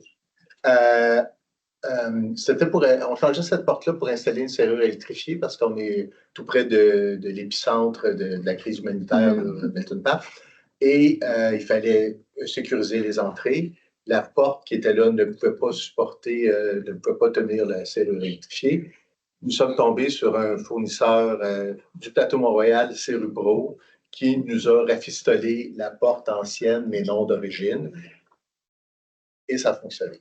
Donc, il y avait le côté de développement durable, le côté heureux de ça. Et on s'est passé de la porte à 13 500 $. En fait, ma question, parce que là, depuis tantôt, on parle de détails et de l'économie de. Oui. Vous aviez raison. Dans les faits, là, la fameuse phrase dans le règlement qui est problématique où les composantes et les techniques d'origine doivent être respectées, ça va rester, là. Tout à fait. De façon générale, puis on apporte des modifications à la pièce. Puis je comprends que vous trouvez que c'est des détails. Le mandat qui a été donné à l'atelier urbain, c'était beaucoup dans en fait, comment les différentes thématiques se parlent entre elles, sauf que les chantiers réglementaires qui ont été lancés, il y en a différents. Il n'y a pas juste le règlement aujourd'hui, il y en a d'autres qui ont été lancés aussi. Fait que c'est là qu'il faut voir l'ensemble de la réponse à ce mandat-là qui a été donné. Fait que c'est pour ça que ça a l'air à la pièce. Le problème, nous, qui nous affligeait de base, je veux dire, on n'a rien changé là, dans les faits. Mais pour votre cas précis, effectivement, il n'y a pas de modification. Il y a d'autres cohortes dans la même situation où on n'est pratiquement plus assurable, puis on est à la merci des assureurs parce que le règlement n'est pas harmonisé avec tout le reste de la ville. Il n'est pas harmonisé avec tout le reste de la ville. C'est beaucoup plus dur sur le plateau que partout ailleurs. On vous avait sorti là, les preuves, même dans le jeu, c'était moins pire. C'était comme, tu sais, je ne peux pas croire. C'est des choix politiques qui ont été faits. Puis aujourd'hui, ce qu'on nous a demandé, c'est de voir où est-ce qu'on pouvait amener des allègements, où est-ce qu'on pouvait aider les citoyens à mieux comprendre ce qu'on leur redemanderait. Par exemple, l'annexe des portes et fenêtres, ça va être un outil très convivial, facile d'utilisation. Donc, on permet à des gens, avant de venir ici, de savoir. Mais donc, il n'y a aucune. En tout cas, dans l'esprit, il n'y a aucune modification. Là. Ça n'a pas changé. Non, on a présenté toutes les modifications. Là. On a parlé il y avait des allègements pour les saillies, il y a des allègements pour le couronnement, il y a des allègements. Rien qu'un assureur regarde. Écoutez, qu'est-ce qui ferait plaisir à votre assureur? Moi, je suis d'après vous. La Chambre des assureurs peut avoir des discussions avec eux. C'est des techniques d'aujourd'hui. C'est vraiment ça. Utiliser des matériaux. Il vient de mentionner que c'est possible. Monsieur Cote-Noir, s'il vous plaît. Non, attendez, c'est pas votre tour. On vient de le dire à plusieurs personnes parlent en même temps, OK? Que c'est possible d'arriver à un dossier, de monter un dossier, d'aller au CCU pour avoir des techniques différentes. Je comprends ça, mais tu sais. Ce que vous avez fait. Non, c'est pas ça l'arrondissement. C'est ça. Ça, c'est la chose un peu qui me tente quand même depuis tantôt, parce que moi, je suis journaliste dans une vie, là, fait que j'aimerais ça qu'on rectifie les faits plutôt. Tu sais, on a fait le CCU, on a fait tout ça. Pendant 3 ans, on en a bavé. Finalement, il fallait que ça se règle en conseil d'administration. Fait que le CCU, conseil d'arrondissement. Mais c'est une décision, c'est ça. Le CCU, il n'est pas décisionnel. Il recommande au conseil. Mais il se battait contre nous, le CCU. C'est pas juste ça, là, on a carrément une réunion. C'est une culture, si je pense qu'on fait un virage, là, puis on ne peut pas s'en aller. Je comprends, mais tu sais, à un moment donné, on était dans une réunion, la personne n'avait même pas lu le maudit document. Tu sais, nous autres, on produit des documents à coût de 20 000. La personne devant nous, elle n'avait même pas lu. Tu sais, fait qu'à un moment donné, c'est comme, ben là, tu sais, ça va faire. OK, c'est encore un cas bien, bien personnel. Là, puis, tu sais, peut-être, mais ça pour nous, elle a l'occasion de lui demander de rester respectueux. C'est pas votre tour de parole, monsieur. Je suis désolée. J'aimerais ça qu'on respecte. Respectueux et de suivre ça. Mais moi, est-ce que je me sens respecté quand je n'ai pas des bonnes réponses? Mais vous avez interrompu, monsieur. La seule chose qui me fâche là-dedans, c'est que j'ai l'impression que vous nous dites, bon, ben il y a ça, mais la solution, c'est ça. Mais nous, on l'a fait, la solution, c'était de la chenoute. C'est pour vrai, là, j'ai jamais vécu ça, quelque chose comme ça. C'était long, c'était ardu, puis on a tout le temps l'impression qu'on est en train de se battre contre notre arrondissement. Parce que, mais voyons, je n'ai pas envie de me battre. J'aimerais juste mentionner quelque chose. Ce dossier-là, il était très particulier, puis on voulait le régler. Le CCU doit travailler avec des périmètres, des paramètres plutôt, des critères qui sont très spécifiques. Et le CCU ne pouvait pas aller à l'encontre des critères qui sont là. Et on a dit, nous, on va faire en sorte que le projet soit décidé par le côté politique qui reconnaît la nécessité d'avoir de l'habitation qui est abordable. Donc, c'est pour ça, le CCU ne pouvait pas déroger de ces paramètres-là qui sont très stricts, mais on était conscient que la décision allait être prise par le conseil d'arrondissement. À ce moment-là, pourquoi pas imbriquer dans la loi que les OBNL puis les coopératives d'habitation sont soustraits aux demandes que vous faites par rapport au témoignage significatif. Puis merci, bonsoir, c'est réglé. C'est tout. Soustrayez-nous. C'est fini. Ben, on y a pensé, là. On n'est pas si énorme que ça. Là. Continuez de penser, là. Il y a encore du temps. En fait, c'est parce que comment vous pensez que tous les autres citoyens vont considérer ça? Je comprends, mais... Non, mais c'est ça. Le problème, je sais, mais nous, on le déplace, le problème. On ne peut pas vendre après. Là, on fait pas il n'y a pas de gain en capital là-dessus. Là, à la limite, même si c'est frustrant sur le moment pour un citoyen, à un moment donné, il y a quand même au moins un certain retour. Okay? Mais je ne dis pas que c'est le fun, là, je ne veux pas fâcher le coup après moi. Mais dans le cas des OBNL ou des coopératives d'habitation, il n'y a carrément pas de retour, jamais. Fait que c'est juste de l'argent pelleté dans le vide là, qui fait plaisir à... Peut-être qu'il y a des lobbies d'assurance. Mais ça coûte quand même moins cher. Pour ma les gens qui habitent dans les coops, ça coûte quand même moins cher. Excusez, 2 secondes.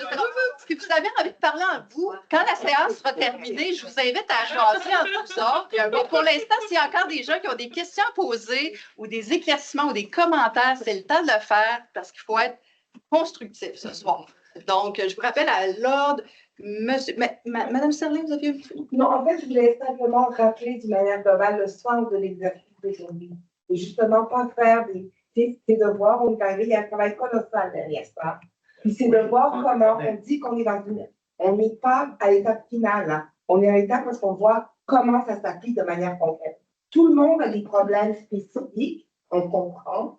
Il y a des endroits où est-ce qu'on peut discuter de ça, mais il faut vraiment aller dans le sens où qu'est-ce qui, dans ce qui vous est présenté là, qu'est-ce qui peut vous servir, qu'est-ce qui peut être amélioré, etc. Je voulais simplement rappeler. Merci de... Monsieur. Je voulais juste saluer quand même les rondeurs à 42 pouces. Ça, je pense que j'ai déjà parlé avec une de mes voisines qui, son assurance refusait de la couvrir parce que c'était 36 ou 38.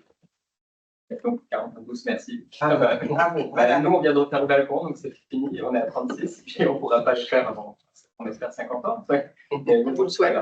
Moi, je voulais savoir comment fonctionnent les subventions. Est-ce qu'il y a une liste de ce qui est subventionné? Oui. Ouais. Oui. Oui, c'est sur le site web de la ville. Puis comme le programme va être renouvelé l'année prochaine, mais les paramètres vont changer. Mais ce n'est pas encore public parce qu'ils vont adopter ça au printemps 2025. Quand on dit l'année prochaine, ça veut dire quoi comme date? Pour les subventions? 2025. Printemps, février? Vous avez le printemps va dans vous. Ça dépend de la C'est encore l'hiver. Monsieur Faneuf? Oui, j'ai une voisine qui a 42 kilos, qui a une fenêtre de 42 pouces par 40 pouces. Elle a un début de Parkinson. Elle n'est pas capable de soulever cette fenêtre-là. Avez-vous un jack? Mais elle n'est pas capable d'ouvrir la fenêtre. Elle demande à un voisin d'ouvrir sa fenêtre au mois de juin.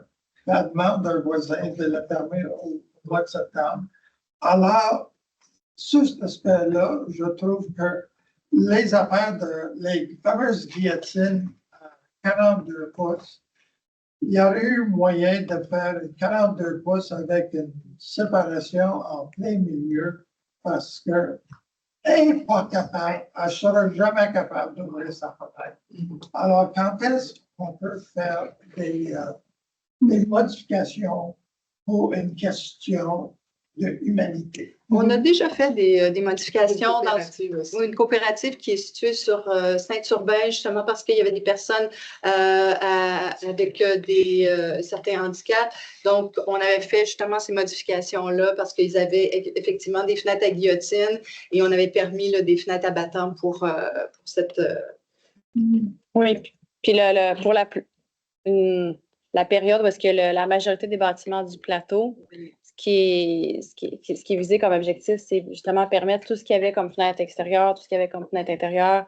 Fait que souvent, il y avait une combinaison de guillotine et de battant qui, dans plusieurs cas, va offrir une alternative. Est-ce que le document synthèse... Il y avait d'autres personnes qui avaient la main levée, Monsieur Cote-Noir. Non, On n'a pas vous me laisser terminer. Est-ce que le document synthèse... Vous êtes très poli, monsieur.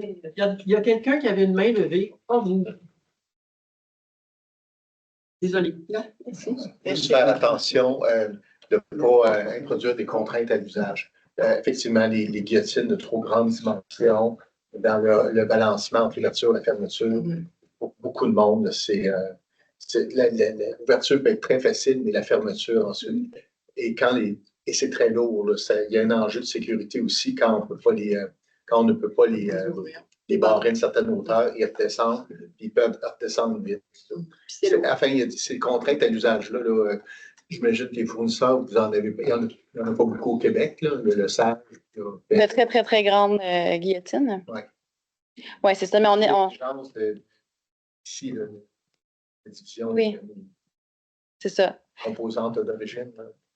Mais on est en train de faire ces validations-là avec les fournisseurs. Puis, comme je le disais, l'objectif, c'est pour une même période, une même typologie, offrir la gamme qui existait. Donc, dans la plupart des cas, quand il y avait la guillotine, il y avait aussi un modèle qui incluait des battants. Donc, oui,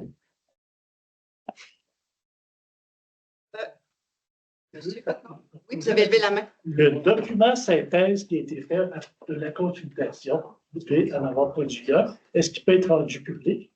Le document synthèse de cette soirée-ci. Non, le document synthèse que Owen a participé, j'ai participé. Vous avez rencontré, semble-t-il, des fournisseurs. Vous avez rencontré même une rédaction d'un document qui fait la synthèse de ça. Dans les fournisseurs, on vient de ce qu'on mentionne, c'est qu'on les spécialistes de l'architecture. Vous avez pris 2 ans là, pour réfléchir à ça. Jamais, je crois. Il y a eu un rapport. C'est le cabinet qui... Mais ça devrait être rendu public. Parce que peut-être qu'on aurait des réponses à des questions qu'on n'aura pas vous poser. Mais actuellement, tout ce que je peux vous dire, c'est que c'est très décevant.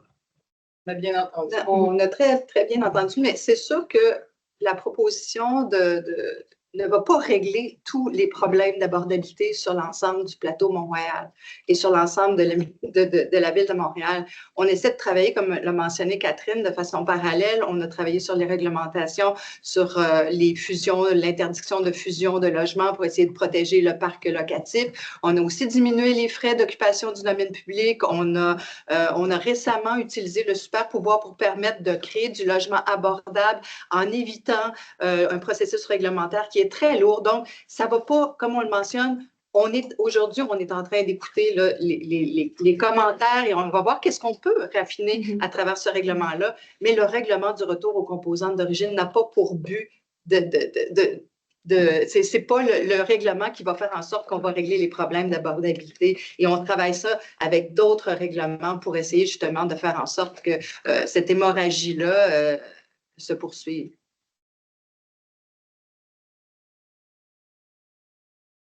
Ça arrête, oui.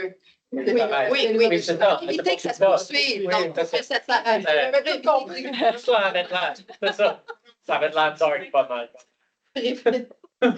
On met fin. Ben, on lève la séance à moins qu'il y ait d'autres questions. Non.